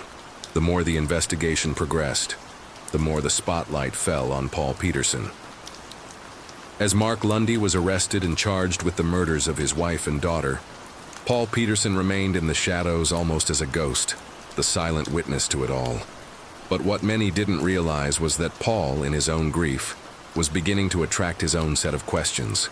Had Paul been too calm in the aftermath? His measured reaction to finding the bodies and his cold recounting of the crime scene was later scrutinized by those who wondered if this was the reaction of someone who had committed the murders. Was his calm demeanor a defense mechanism? Or was it something more sinister? Could it be that Paul Peterson knew more than he let on about the deaths of his sister and niece? Though Paul was never formally charged or implicated in the crime, the suspicion around him never truly disappeared. People in the community couldn't help but wonder if he had been too close to the crime, and some began to question if the investigation had missed something important. Perhaps a detail in Paul's testimony or an action he had taken before calling the police. In the end, despite the lingering suspicions, Paul Peterson was never charged with the murders of his sister and niece.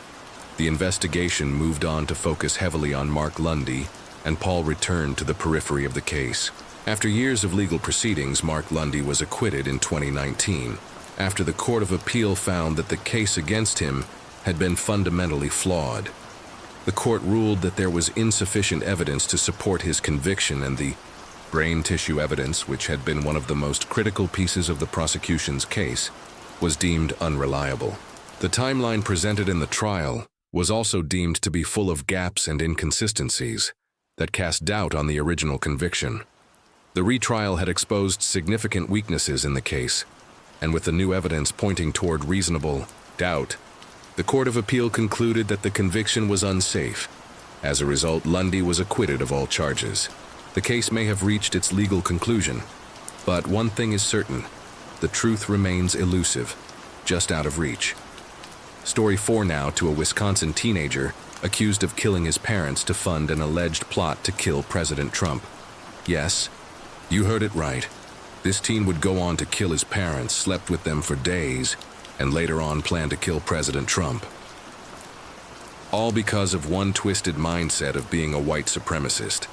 But before all of that, who is this teen really? And how does someone go from being an outstanding student to planning something so horrifying? What's it like to hear that about your neighbor? It's terrible. I was just so torn by it. His name was Nikita Kasap, though most people just called him Nicky. He was only 17 years old, a high school student living in the quiet suburbs of Wawa, Wisconsin. a place where neighbors wave good morning and families walk their dogs after dinner. On the surface, his life seemed almost picture perfect. He lived with his mother, Tatiana Kasap, and his stepfather, Donald Meyer, in a spacious 4-bedroom house on Cider Hills Drive. It was a beautiful home, 3,000 square feet of calm suburban comfort, complete with a loyal family dog named Toby. People who knew Nicky said he was quiet, maybe a little introverted, but polite and respectful. He was even named Student of the Month at his school, the Wawa U.S. Health Department High School. His attendance was flawless. His grades were solid. There was no warning sign, at least none that stood out until he stopped showing up. Nicky's last day at school was February 12, 2025. At first, no one thought much of it. Kids get sick, families go on sudden trips. But as the days passed, concern grew. Weeks went by and still no sign of Nicky or his parents. The school received one email claiming Nicky was sick, but something about it felt off. The email couldn't be verified. Then things got even stranger. On the morning of February 28th, Judith Meyer, Donald's mother, called in for a welfare check. She hadn't heard from her son in weeks and she was worried. Around the same time, a school resource officer at Nicky's high school also contacted police. That made 2 separate welfare check requests in just 5 minutes. So it was enough for the Walker police to act. Now officers arrived at the house on Cider Hills Drive at approximately 10 to 11 that morning. They knocked on the door, but no answer. They walked the perimeter, and still nothing. So they turned to the area's automated license plate recognition system, cameras that scan and record vehicle activity. And what they found raised even more questions.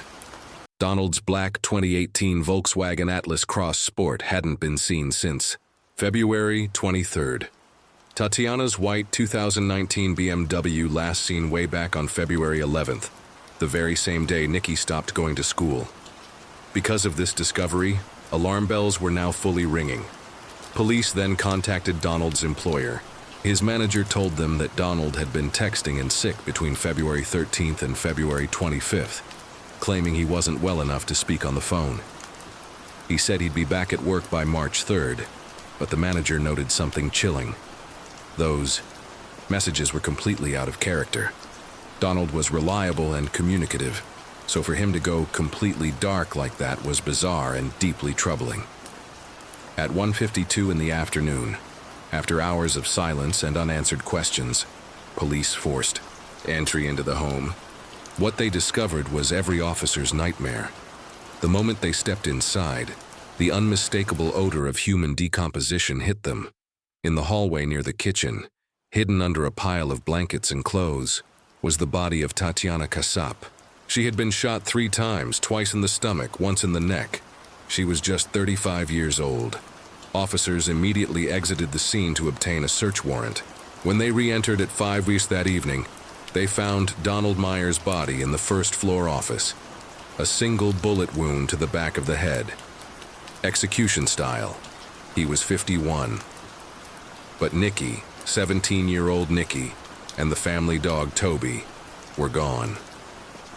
Now, it's safe to say that the house was a mess. Furniture was displaced. Artwork had been taken off the walls.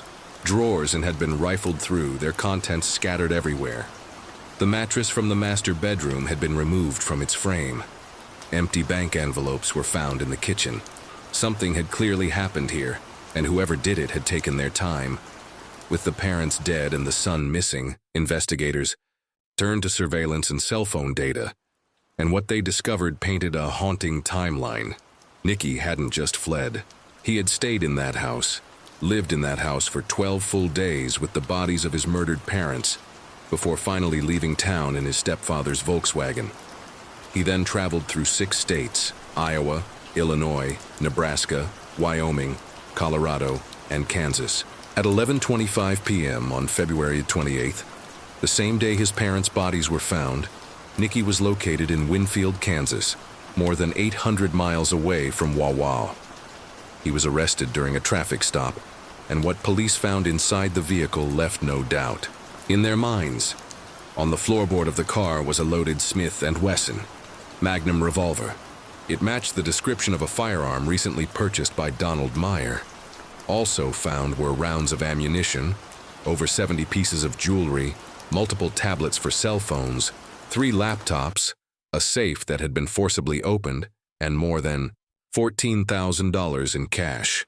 There were also credit cards and driver's licenses belonging to his parents, and Toby, the family dog, was found alive in the car.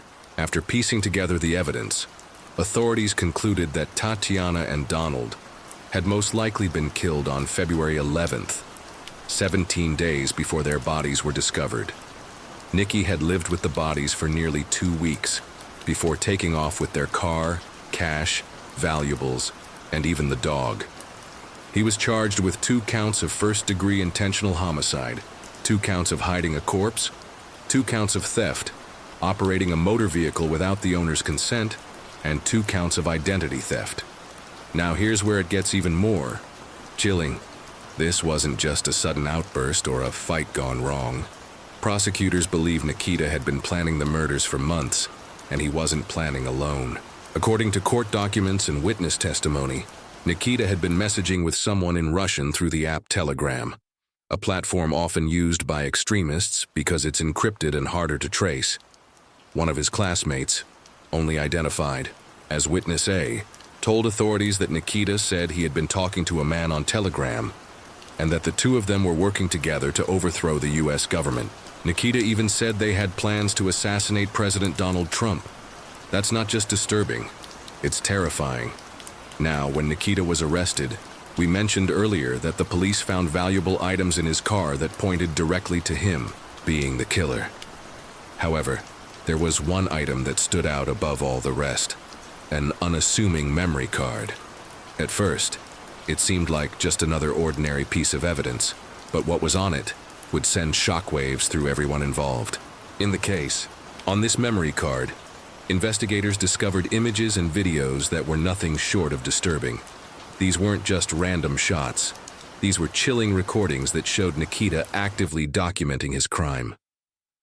According to the criminal complaint, one of the most haunting videos captured Nikita adjusting a camera and then pointing it directly at the dead body of his stepfather, Don Meyer. This was no accident. Nikita knew exactly what he was doing. What makes this even more sinister is what happened next. In the video, Nikita can be seen lighting candles around his stepfather's body. Why would he do that? Some believe he was trying to mask the awful smell of decomposition, but others suggest that this act wasn't just about hiding a smell. It was an eerie, almost ritualistic gesture. It's as if he was creating a scene, setting a stage for someone to witness his crime. But it doesn't stop there. The videos go further, showing Nikita allegedly pointing his phone at the body and speaking to someone on the other end of the line. This person remains unidentified, but in the video you can hear Nikita saying, "So you can see him there. I can literally see the body there." It's chilling. He wasn't just filming for his own satisfaction. He was showing someone else. Investigators believe this person could be the same man Nikita had been messaging on Telegram, discussing far more disturbing topics. According to reports, these messages involve plans to take down the U.S. government, a thought that's as disturbing as it is confusing. Now, let's take a step back and look at Nikita's background. His story is not just one of a troubled teen, it's one of obsession and darkness. Nikita moved to the United States from Moldova at the age of 7. Moldova is a small country in Eastern Europe, right next to Ukraine, and it has strong Russian influences. But what's truly chilling is the fact that Nikita had very little family left in Moldova. His grandmother was the only relative still alive, yet he developed an almost unhealthy obsession with Russia, fascism, and violence. This obsession became even clearer when his classmate known as Witness came forward. According to her testimony, Nikita would send her horrific gore edits, videos that mixed graphic and violent imagery with Russian music. These weren't just random videos. They were carefully crafted clips that reflected the twisted mindset Nikita had developed. She described how Nikita even added her on Snapchat and began pushing for a relationship despite her clear lack of interest. But the creepiness didn't stop at unwanted attention. Nikita began talking about his desire to kill his parents. At first, he claimed it was just talk, something he didn't really mean. He reassured her in December of 2024 and again in January 2025. But witness could sense something wasn't right. She even told Nikita that he seemed like a Nazi and a school shooter. She told him he needed help, but despite her concerns, it seems she didn't report any of this to the authorities. He's been speaking with someone in Russian about moving to Ukraine after committing these crimes. So, the state is concerned that he's a flight risk if he is ever released. One of the most critical pieces of evidence came when police discovered a photo in January. It showed Nikita holding a Smith & Wesson handgun, the exact same weapon that investigators believe he used to kill his parents just a month later. This was not a coincidence. It wasn't until nearly a full month after his arrest that prosecutors officially filed murder charges against Nikita Kasap. By then, he had been caught in a small rural Kansas county and had appeared virtually for an extradition hearing. The case moved forward in the District Court of Trio County, Kansas under the case named State versus Nikita Kasap. Later on, authorities extradited him back to Wisconsin, where he made his first court appearance on lesser charges. At that time, prosecutors had not yet officially filed murder charges, but they were already signaling that they were coming. Initially, he was charged with taking his stepfather's Smith & Wesson handgun and the family car without consent, both of which carried serious weight considering the violent aftermath. Then came the autopsy reports, which painted a horrifying picture. Don, his stepfather, had been executed with a single gunshot to the back of the head, likely from behind. His mother, Tatiana, suffered 3 gunshot wounds, one at close range, to the neck, and 2 others that were non-fatal. This detail suggested a chaotic and possibly prolonged encounter, raising more questions about motive, planning, and intent. It wasn't just a tragic event, it was a calculated act of violence. Still, in those early days, Nikita's bond was set at $250,000 as authorities worked to build the homicide case. 2 weeks later, the full weight of the law came crashing down.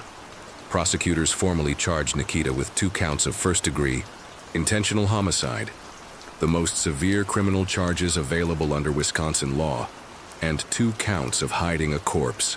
These weren't just bureaucratic escalations. They were charges that, if proven, could send the 17-year-old to prison for life. Prosecutors declared him an extreme flight risk, citing his movements across state lines, his attempts to convert assets, using a Bitcoin machine, and the $14,000 in cash and jewelry found on him at the time of his arrest. They believed he had the means and possibly the connections to evade justice, and they pushed for bail to be raised to $5 million. But Nikita's defense team wasn't backing down. They argued that the initial charges, taking a gun in a car, couldn't even legally hold water since the items were taken from individuals who were already deceased and thus couldn't have given or withheld consent. When it came to the murder charges, they insisted that a $5 million bail was excessive and unattainable for a 17-year-old. They claimed that the $250,000 bond should remain, framing Nikita as a troubled teen, not a calculated killer. At the bond hearing, the judge was visibly exasperated, not just by the nature of the case, but by the handling of the legal process. The judge wasn't just lamenting the bond debate. They were raising a broader question. When the system is faced with a suspect who allegedly murdered both parents, attempted to cover it up, and possibly plotted his escape, shouldn't the full legal framework be activated? The judge continued, highlighting the mountain of evidence laid out in the complaint. There's video evidence, there are communications, transactions, a witness, it's all here. If you believe he's a flight risk or a danger, don't just haggle over numbers. Use the mechanisms built into the law to keep the public safe. Despite the prosecution's push, the judge didn't grant the full $5 million bail. Still, it was clear. The court recognized the gravity of the situation. The idea that a teenager had not only killed his parents, but lived in the same home with their decomposing bodies for 12 days was profoundly disturbing. Authorities have linked Nikita to a neo-Nazi group called the Order of Nine Angles. and his manifesto allegedly called for a violent political revolution. As of the time this video was made, Nicky remains in custody with a bond set at $1 million. He faces multiple charges, including first-degree murder, and his trial is set to begin on May 7, 2025, where he will stand trial for 2 counts of first-degree intentional homicide. A side investigation in Wisconsin takes a shocking turn. Federal documents link a teen accused of killing his parents to an assassination plot against President Trump. According to ABC News, investigators found a manifesto from 17-year-old Nikita Kasap with references to making bombs, a terrorist attack, and plans for the president's assassination. Authorities also found material linking the teen to a network of neo-Nazis. Investigators believe Kasap may have killed his parents to get the, quote, financial means and autonomy needed to pursue his plan. The teenager is charged with first-degree murder and is scheduled to be arraigned on May 7th. What makes this case truly chilling is not just the horror of the crime itself, but how a teenager, barely out of adolescence, could be so easily drawn to a world of extreme ideologies. One of the most unsettling pieces of evidence comes from a series of messages Nikita exchanged with a man on Telegram. In these messages, Nikita is shown toying with the idea of fleeing to Ukraine, wondering about the possibility of escaping the consequences of his actions. He even wrote, "So while in Ukraine, I'll be able to live a normal life, even if when it's found out I did it." These words reveal a shocking level of detachment from the consequences of his actions. But even more disturbing is the way Nikita acknowledges that no matter what, the world will eventually know he was the one responsible for the murders. What stands out in these exchanges is the disturbing fact that despite his delusions about fleeing to Ukraine, Nikita was very clear-headed about one thing: the truth would eventually catch up to him. He wasn't trying to hide from the fact that he would be caught. He was simply trying to escape the fallout. But what's even more unsettling is how Nikita didn't even try to frame anyone else for the murders. There was no attempt to pin the crime on his parents or anyone else in the family. He didn't go through the motions of creating a false alibi. Instead, he accepted that the blame for the killings would fall squarely on him. This chilling realization only makes his actions seem colder, more calculated. Now, there are a lot of theories swirling around about whether Nikita's parents actually knew what he was planning. Specifically his alleged desire to overthrow the U.S. government. Some believe they had suspicions, especially after receiving strange signals leading up to the murders. One particularly chilling detail comes from Donald Meyer's mother, Judith, who reportedly shared that her son had sent her some unsettling cryptic messages shortly before he went radio silent. These weren't your usual check-in texts. They hinted that something was wrong. But Judith didn't know just how serious it was at the time. So what if his parents did know something? What if they started to piece things together? Noticed a shift in Nikita's behavior, sensed his growing obsession with radical ideologies, or even confronted him about his extremist beliefs. According to some theories, this might be exactly why. Nikita targeted his parents first, to eliminate the only people who could stand in the way of whatever twisted plan he thought he was about to execute. Think about it. His parents knew where the money was hidden. They were the ones who gave them access to the house, the resources, even the revolver that was later used in the crime. Maybe Nikita believed that as long as they were alive, they were a threat to his vision. So he made a calculated decision to remove them from the equation brutally and without remorse. Story 5. What if the first knock at your door in the new year was the last one you ever answered? In a quiet Tree-Ine neighborhood, a family welcomed January 1st with all the warmth and excitement you'd expect.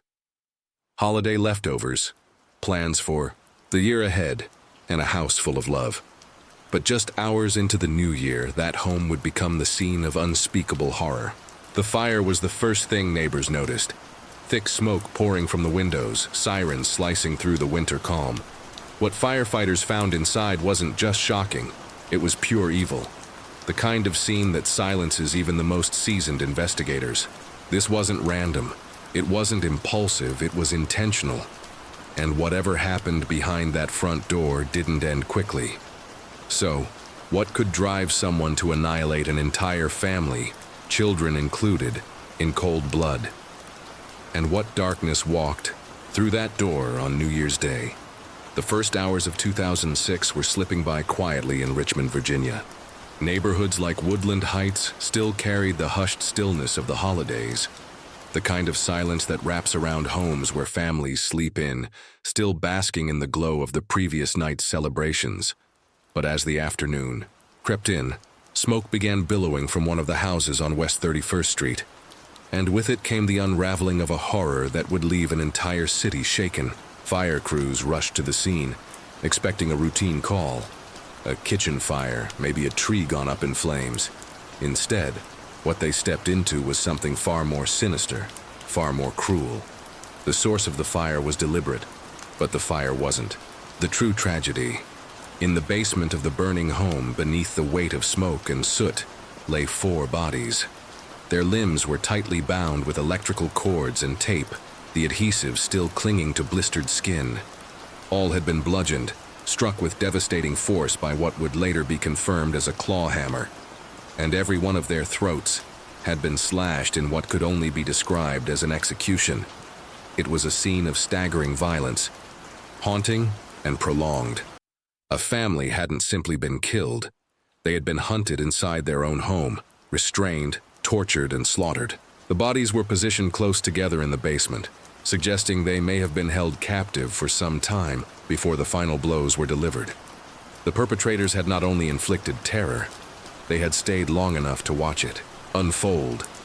Then, as a final act of desecration, they lit the house on fire, not in panic, but with the cold, organized intent to cover every trace of what had happened inside. The victims, Catherine, Brian, Stella, and Ruby Harvey, were known in Richmond not as celebrities but as neighbors, parents, artists, and business owners. The mother, Catherine, a woman of vibrant energy and creativity, had co-founded a popular toy store that was not just a shop. It was a cornerstone of the community, a place where childhood was celebrated. Her husband, Brian, once a rising figure in the college rock scene, had built a quieter life in recent years, trading the noise of the stage for the gentle rhythm of fatherhood. He was soft-spoken, thoughtful, and beloved by friends for his introspective spirit and musical soul. Their daughters were just beginning to carve out their place in the world. The older one, named Stella, and just 9 years old, had the precocious wisdom and curiosity of a child who reads far beyond her age. The youngest, Ruby, for in full of joy, had a smile that neighbors said could turn any day around. To see their lives end this way was to feel something fundamental tear loose inside. Anyone who knew them, or even just knew of them.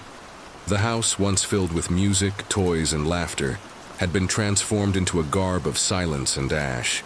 As news of the murders spread, grief gave way to confusion, and confusion turned swiftly into fear. There were no signs of forced entry, no known threats, and no enemies. There was nothing to explain why such unimaginable cruelty had descended on this one household. But deep down, investigators could feel it.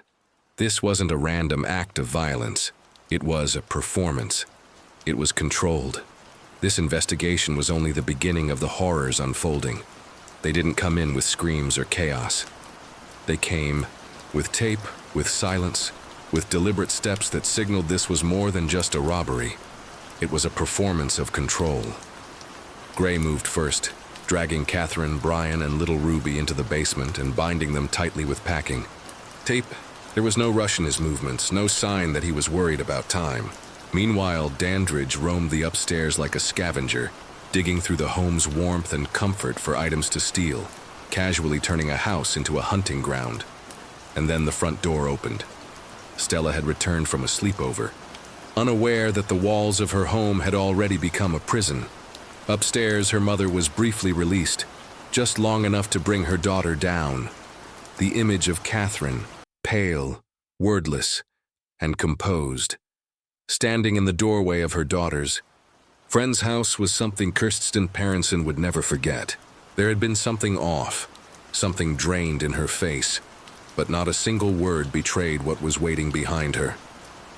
Soon after, they were all in the basement, tied, surrounded by 2 vicious monsters.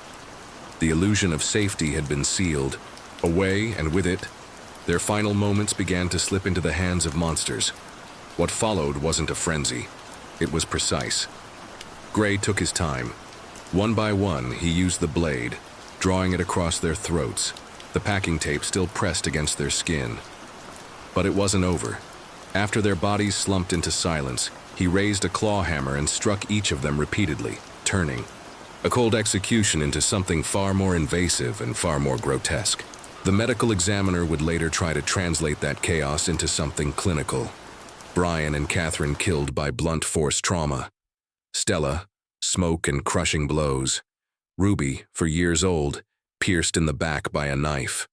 One wound so deep it reached her lung.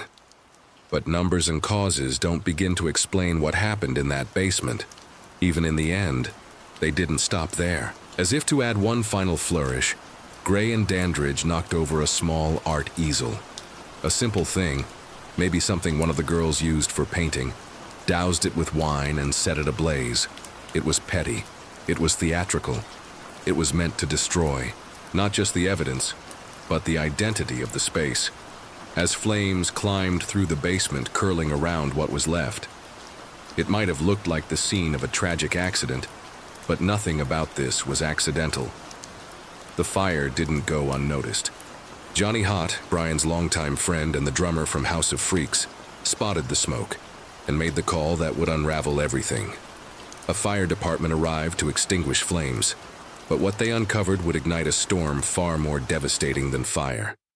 And the men who had walked out of that home hours earlier, calm, unhurried, untouched by the flames of hell they left behind, were already moving forward, as if for lives meant nothing at all. But who were Gray and Dandridge, you may wonder. The two men, Ricky Gray and Ray Dandridge, were no strangers to darkness. Born in 1977, these two were bound not just by blood, but by a shared legacy of violence and criminal behavior. It was only a matter of time before their twisted paths collided into unspeakable horrors. Ricky Gray had a history, one that was written in criminal records and failed relationships. He had been in and out of prison for years, known for his explosive temper and a knack for making life hell for anyone who crossed paths with him. He was no stranger to the life of a violent ex-con, and when he met Trevitel, his third wife, things quickly escalated. Their relationship was anything but peaceful, full of shouting matches and physical confrontations that the neighbors often overheard. By November 2005, Trevor had had enough. But then she was found dead, her body brutally beaten and dumped in a shallow grave in Washington, Pennsylvania. But here's the kicker. The authorities initially wrote her death off as a drug overdose. Ricky's forearm had claw marks on it that day, signs of a struggle, maybe even signs of a fight for her life. But the police didn't connect the dots.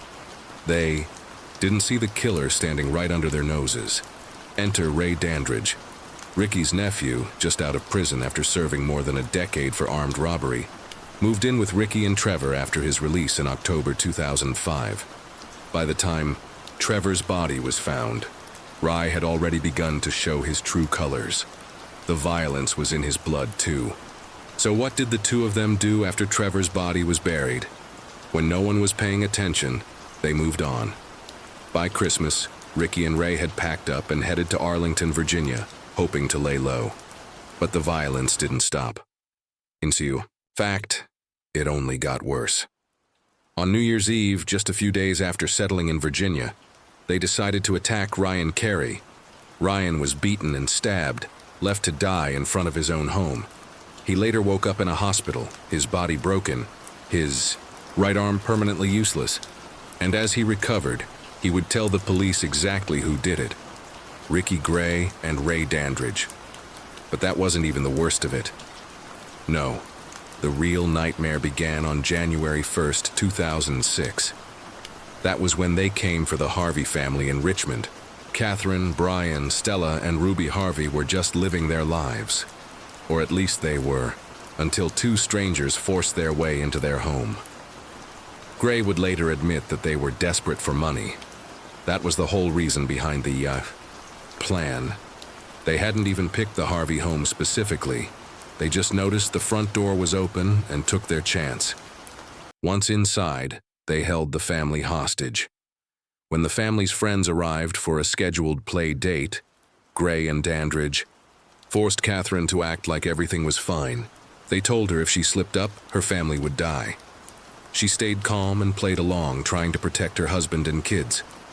When the friends left, all hell broke loose, but Gray and Dandridge weren't done. After the Harvey family was left for dead, they burned the house down, trying to destroy the evidence, trying to hide what they'd done. It didn't work. A few days later, they turned on their accomplice, Ashley Baskerville. She, along with her parents, became the next victims of this brutal killing spree.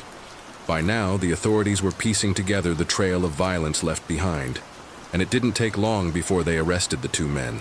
It all started to unravel with an ordinary robbery in Chesterfield County, Virginia, on January 3, 2006, or at least it appeared to be. A couple living on Hollywood Drive became the latest victims of a well-rehearsed, cold-blooded crime. The trio of criminals, two men and a woman, knocked on the couple's door, claiming to be lost and asking for directions. It seemed harmless enough at first, but it was anything but. The moment the door opened, the robbers pushed their way in, taking the couple by surprise. They ransacked the house, swiping a computer, a television, and $800 in cash. But when the husband attempted to stall the robbers by pointing out his wife's disability and his need to care for her, the criminals hesitated. It was enough to make them reconsider tying the couple up, but the damage was already done. They had been targeted, their home invaded, and the robbers made off with their stolen goods. It wasn't long after this crime that the pieces of the puzzle began to fit together. On January 6, 2006, the phone rang at the Chesterfield police station. A concerned resident was worried about her daughter's friend, 21-year-old Ashley Baskerville, and her strange ties to two men, Ricky Gray and Ray Dandridge, both of whom had stayed at Ashley's home as house guests and were now suspected of being involved in the Harvey family murders. The tip led investigators straight to Ashley's doorstep, and soon police were swarming the house on East Broad Road where she lived with her mother, Mary Baskerville Tucker, and her stepfather, Percy L. Tucker. Inside, the police found a nightmare. The house was a wreck, a clear sign of the violence that had taken place there. Percy L. and Mary had been savagely slashed across the throat, their lives extinguished in an instant. The real horror lay in what they had done to Ashley.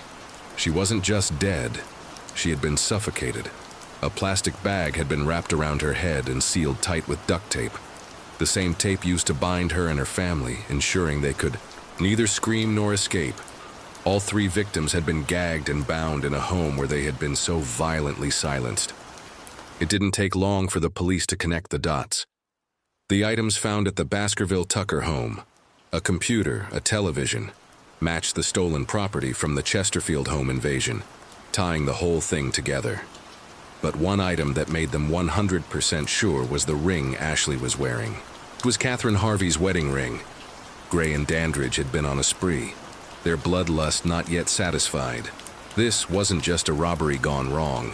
It was the continuation of a spree that had already left a trail of destruction in its wake, and it was only just beginning. Gray and Dander's rampage had escalated from one target to another, their violence becoming increasingly brutal and heartless. As they turned their attention to Ashley and her family, they set off a chain of events that would lead to their eventual capture and the revelation of the full extent of their depravity. On the morning of January 7, 2006, Ricky Gray and Ray Dandridge were finally caught. The police found them in Philadelphia, staying at Dandridge's father's home. Just an hour after their arrest, Dandridge couldn't hold it in anymore. He confessed to murders of Mary and Percy L. Tucker, as well as Ashley Baskerville. But that was just the beginning. 12 hours later, Gray, who had been quietly simmering in his cell, asked to speak with a detective. What followed was chilling. Gray handed over a detailed 3-page confession. He didn't hold back. In his confession, he described how he'd killed the Harvey family using a kitchen knife and a claw hammer to brutally end their lives. He didn't try to justify his actions, instead saying, "I don't believe sorry is strong enough." None of this. was necessary. But even as he confessed to the Harvey murders, he didn't stop. He went on to admit that he had beaten his wife Trevor to death while Dandridge held her down, and that he had been part of the Tucker Baskerville murders. Gray even confessed to the brutal attack on Ryan Carey. The floodgates had opened, and everything came pouring out. As the investigation progressed, the police pieced together more and more of the story. By January 8, 2006, they had confirmed Ashley Baskerville's involvement. She wasn't just a victim caught in the wrong place at the wrong time. She had actively participated in the robbery and murders. Evidence, including testimony from witnesses and items found during the investigation, made it clear that she had played a role. Ashley had been the lookout while Gray and Dandridge entered the Harvey home to rob them, and later became a used toy that those monsters randomly threw away one day. In their confessions, Gray and Dandridge claimed Ashley had pretended to be a victim. She had allowed herself to be tied up as part of the plan to rob her parents. But when things went south, Gray decided he was done with her. He didn't need her anymore, so he killed her too, and then stole her parents' car to make their getaway. The whole thing was a twisted series of lies, manipulation, and brutal violence. What started as a robbery spiraled into something much darker, and the confessions from Gray and Dandridge revealed just how deeply they were involved in the deaths of so many people. The aftermath of their arrests would send shockwaves through the community, leaving behind a trail of broken lives and unanswered questions. The court proceedings for Ricky Gray and Ray Dandridge were as intense and chilling as the crimes they committed. Both men were tried in the city of Richmond Circuit Court in Virginia, with the weight of the murders hanging over them. On February 9th, 2006, things started to take shape legally. Ricky Gray was charged with 5 counts of capital murder for his role in the horrific murders of the Harvey family. These charges included killing more than once in a 3-year period, committing multiple murders in a single act, killing during a robbery, and killing 2 children under 14 years old. Meanwhile, Dandridge was charged with 3 counts of capital murder for the deaths of the Baskerville Tucker family, though later one of those charges would also cover his role in the Harvey murders. At first, Dandridge pleaded not guilty, but as the trial went on and the case against him grew stronger, he made a dramatic change. Just before the closing arguments, he switched his plea to guilty for all 3 murders, agreeing to a deal that would keep him behind bars for the rest of his life without the possibility of parole. This was his way of avoiding the death penalty, but his guilt was clear. Gray, on the other hand, stuck with his not guilty plea. His defense team tried to argue that he had suffered physical and sexual abuse as a child, and that he was under the influence of PCP at the time of the murders, hoping for some leniency. But the jury wasn't swayed. After a 4-day trial and just 30 minutes of deliberation, they found him guilty on all 5 capital murder charges. The jury recommended the death penalty for the murders of the Harvey children, Stella and Ruby, while suggesting life in prison for the other 3 charges. On October 23, 2006, Gray was officially sentenced to death. But the legal battles didn't end there. In December 2006, Ricky Gray was also indicted for the murder of 37-year-old Cheryl Warner, a mother of 3, whose body was found in a burning house in Culpeper County. She had been shot and hanged in the basement, another horrific act that Gray would have to face. However, this charge was eventually dropped in 2008 because of contradictory evidence. Even after his sentence, Gray's case dragged on. Between 2011 and 15, his execution was delayed multiple times due to appeals in both state and federal courts. In November 2015, the Fourth Circuit Court rejected one of his appeals, and in January, a year later, Gray's execution was set for March 16, 2016. But the delays didn't stop there. His lawyers filed yet another appeal with the U.S. Supreme Court, which chose not to hear his case later that year. Finally, in 2016, after all the appeals were exhausted, Governor Terry McAuliffe denied Gray's clemency plea. His execution was scheduled for January 18, 2017, and at around 10 p.m. that night, Ricky Gray was executed by lethal injection at the Greensville Correctional Center. As for Ray Dandridge, he's still serving his life sentence in Sussex Two-State prison. His story didn't end with the trial, and the weight of his actions still hangs over him as he remains behind bars. The trial and the aftermath showed just how deep the darkness went with these two men. Gray, who would eventually face the ultimate penalty, and Dandridge, who would live out his days in prison.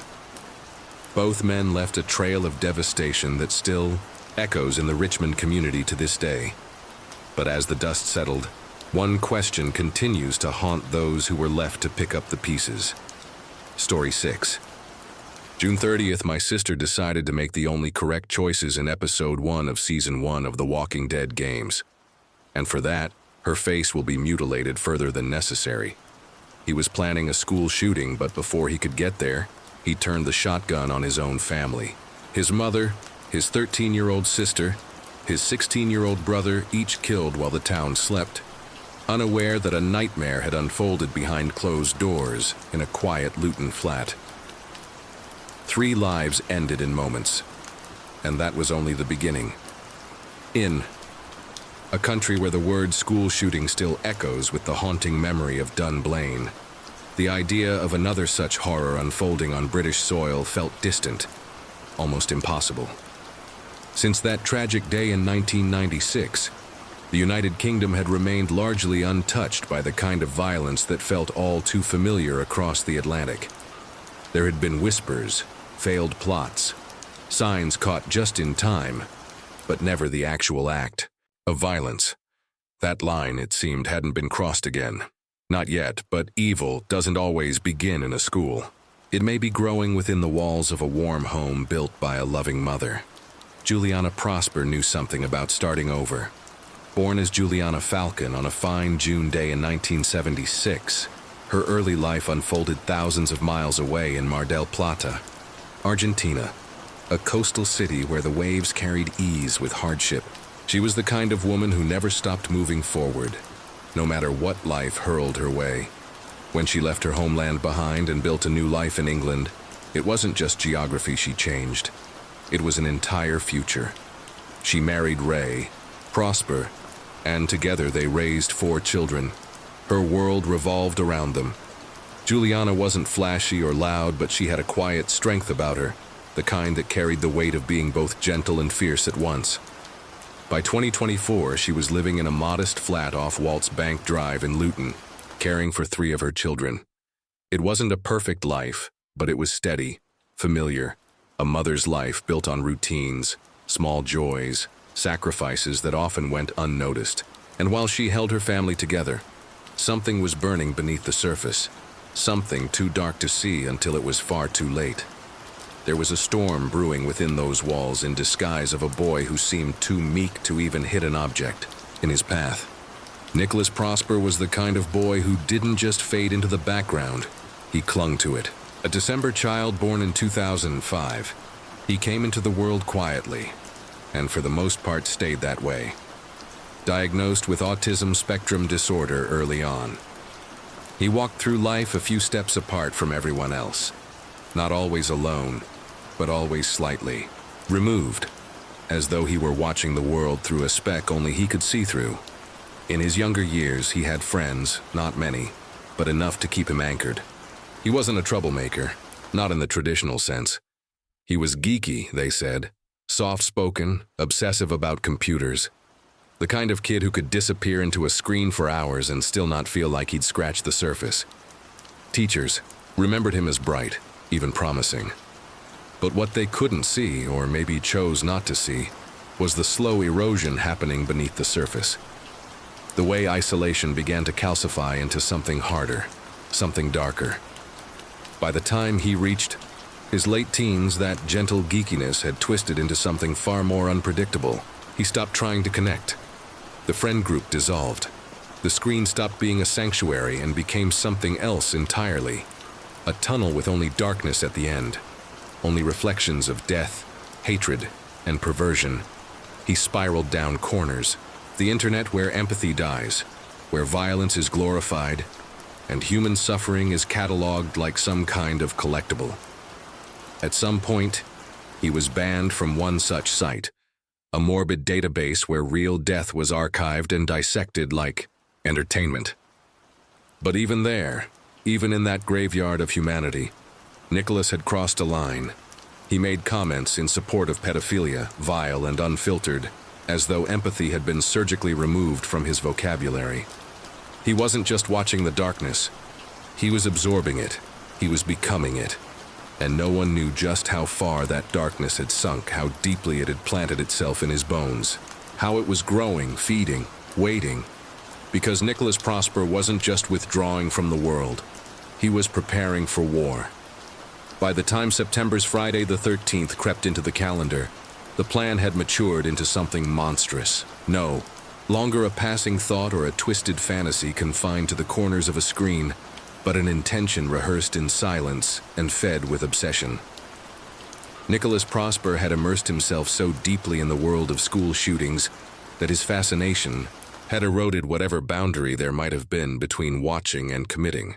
His mind was absorbed in the details of Sandy Hook, the timelines, the methods, the body count, not from a place of grief or horror, but from an ambition to create something even more devastating, a spectacle of violence that would end with him, turning the weapon on himself, leaving behind a trail of bodies and questions that would never quite be answered. His choice of target spoke volumes about his mindset. He didn't pick his old primary school because he had suffered there, or because of some open wound from childhood.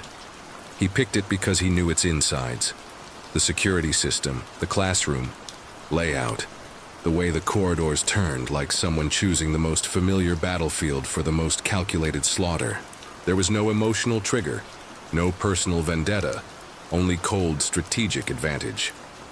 When he tried to acquire a firearm in August, the attempt failed, but rather than derail his plan, the setback only seemed to strengthen his focus.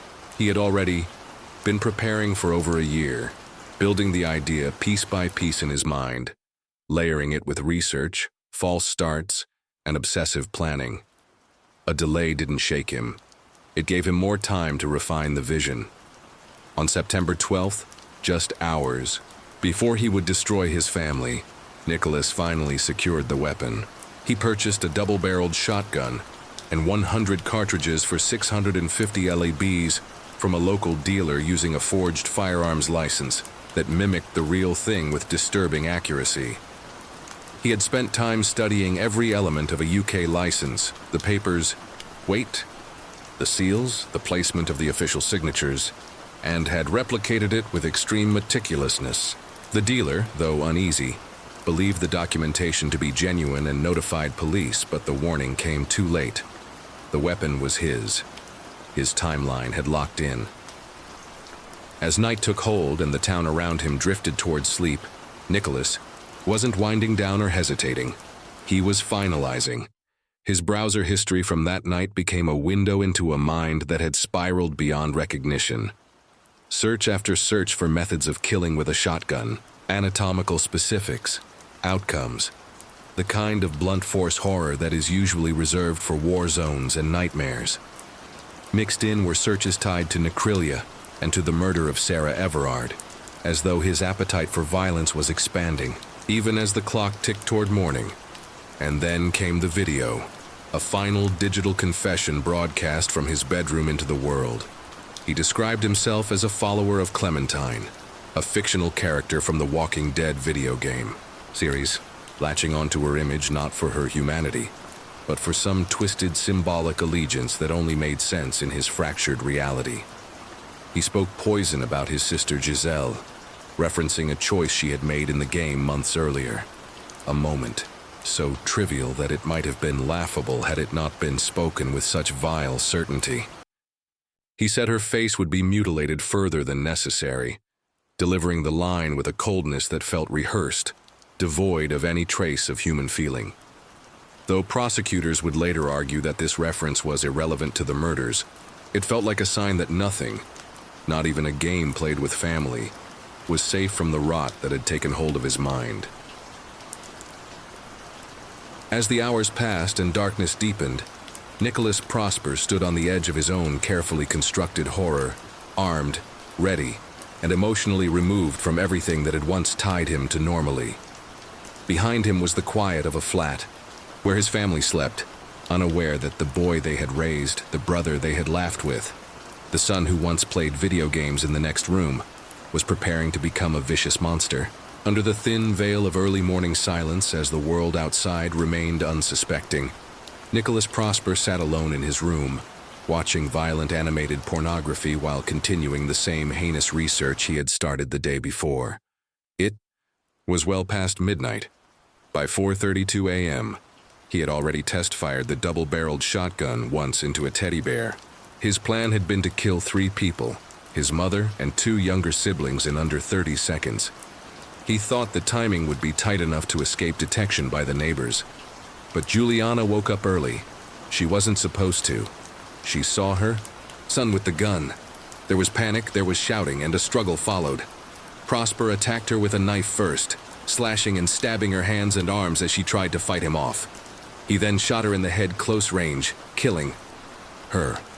Her body would later be found sprawled in the hallway. Giselle heard the chaos and got up. She was shot at, the bullet grazing the back of her head.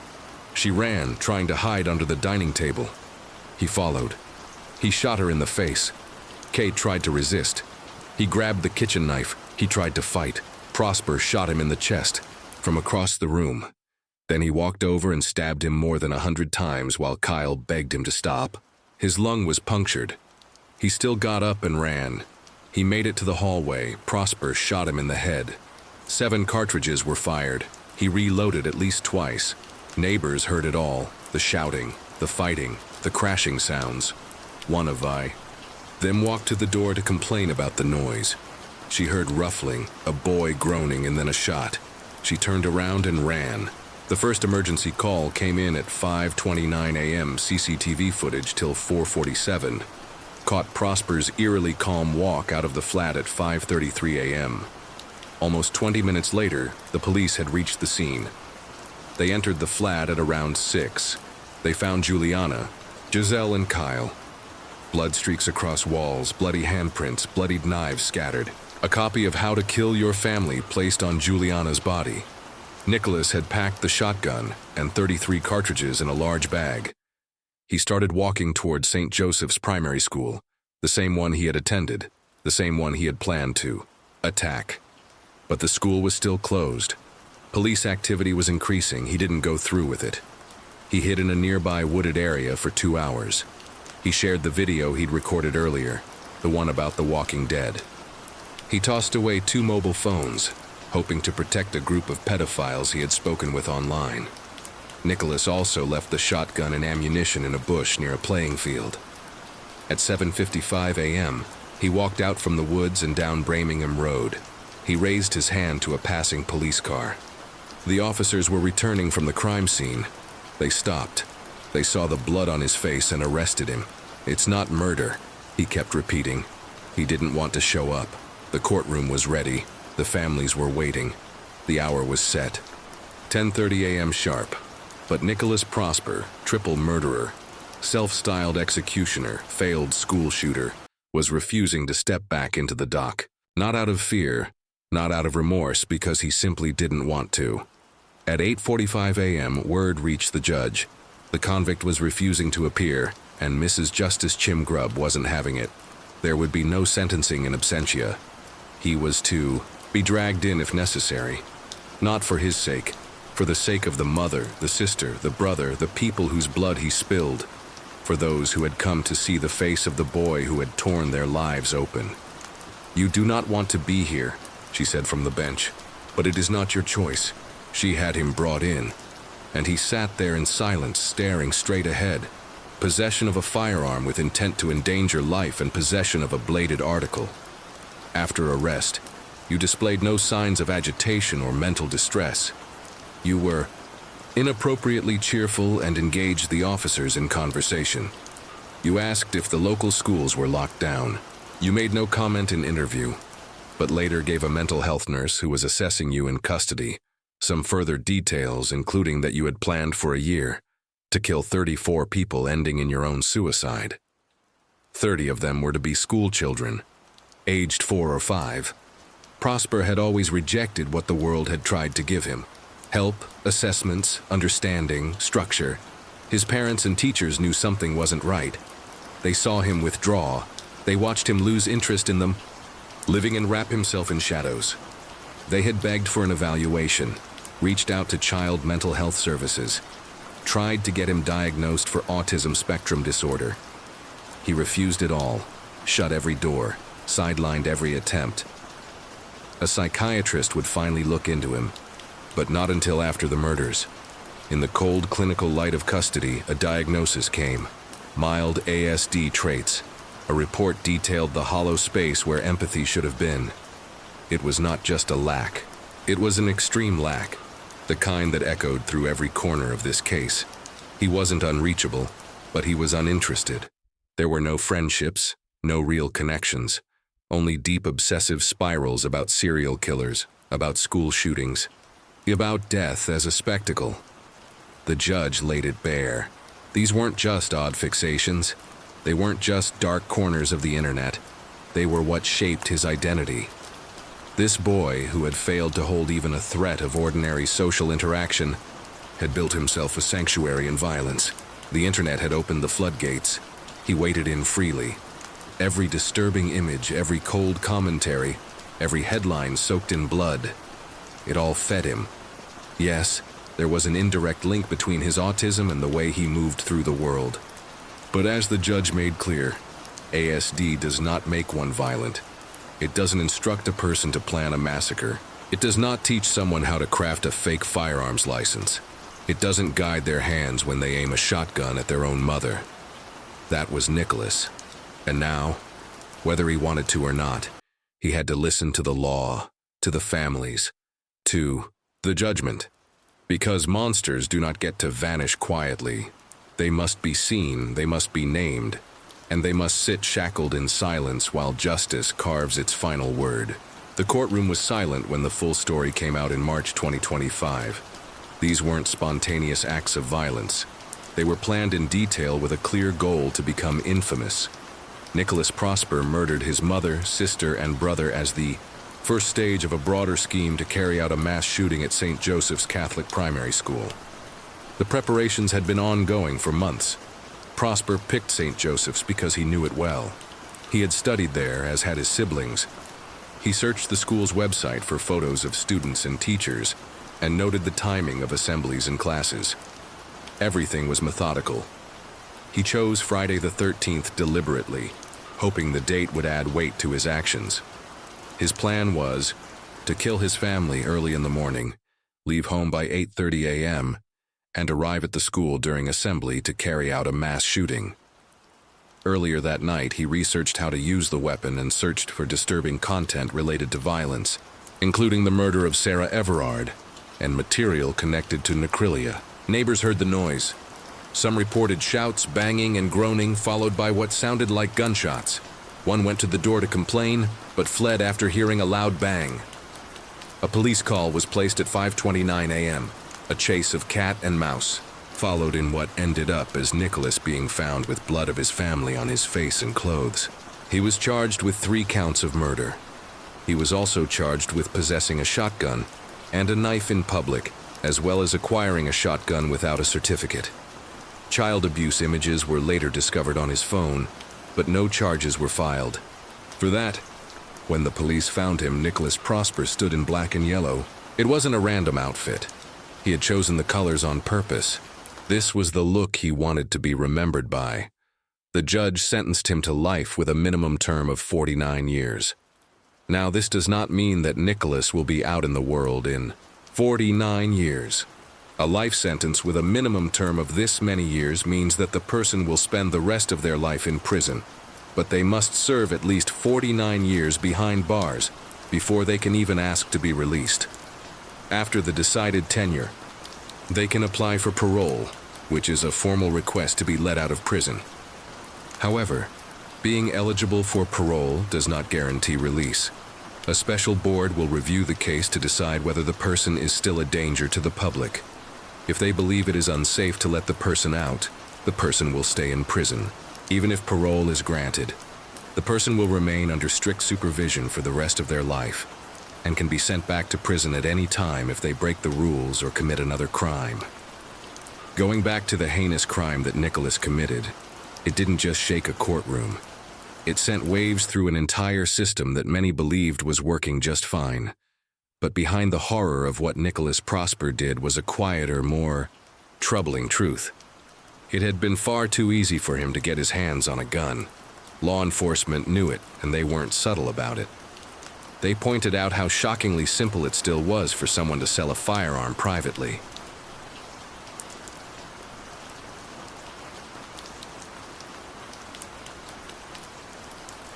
All a person really needed was a certificate, real or fake, and a willing seller, and that was it. No double-checking, no verification, no questions, just a deadly loophole wide open. In response, police and safety officials started calling for changes that felt long overdue. One of their key suggestions was to build a national database for firearm license holders, something clear and central, where every certificate could be checked against real records. And not just that, they pushed for a rule that would force sellers to get clearance from the police before selling a weapon to make sure the buyer had the right paperwork, real ID, and a legitimate reason to own a gun. But the danger wasn't only in how Nicholas got the weapon. It was also in what had been building inside his head long before he pulled the trigger. Officials spoke of an obsession, one rooted in endless hours online, wrapped in disturbing content, soaked in stories of mass murder, brutality, and control. What happened wasn't just a crime. It was a slow-growing sickness that had fed on unfiltered violence found in dark corners of the internet, completely unbothered and unchecked. Those watching this unfold didn't hold back. They saw this as a warning, one that wasn't just about guns or loopholes, but about the growing storm of violent content reaching young people and changing the way they think, feel, and act. And the message from the government was clear. This couldn't be ignored anymore. They promised to act to make the laws more strict around private gun sales, to close the cracks in background checks, and to do more to protect communities from the kind of thinking that leads to something like this. It wasn't about just one tragedy. It was about making sure no one else walks the same path with a weapon in their hands and a plan built from hate. Even after the government of UK has promised change, it takes time, and time is something we can no longer afford to waste.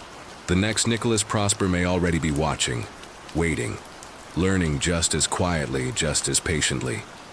And as the world spins forward, more connected and exposed than ever, the real question lingers in the quiet. As the rain gently falls and the night grows deeper, thank you for joining me here at Mr. Night Cared. True crime stories remind us of life's mysteries and the importance of staying aware, even as we seek comfort in the quiet of the night. Let the rain carry you to a peaceful sleep. And until we meet again, stay safe, stay curious, and let the night watch over you.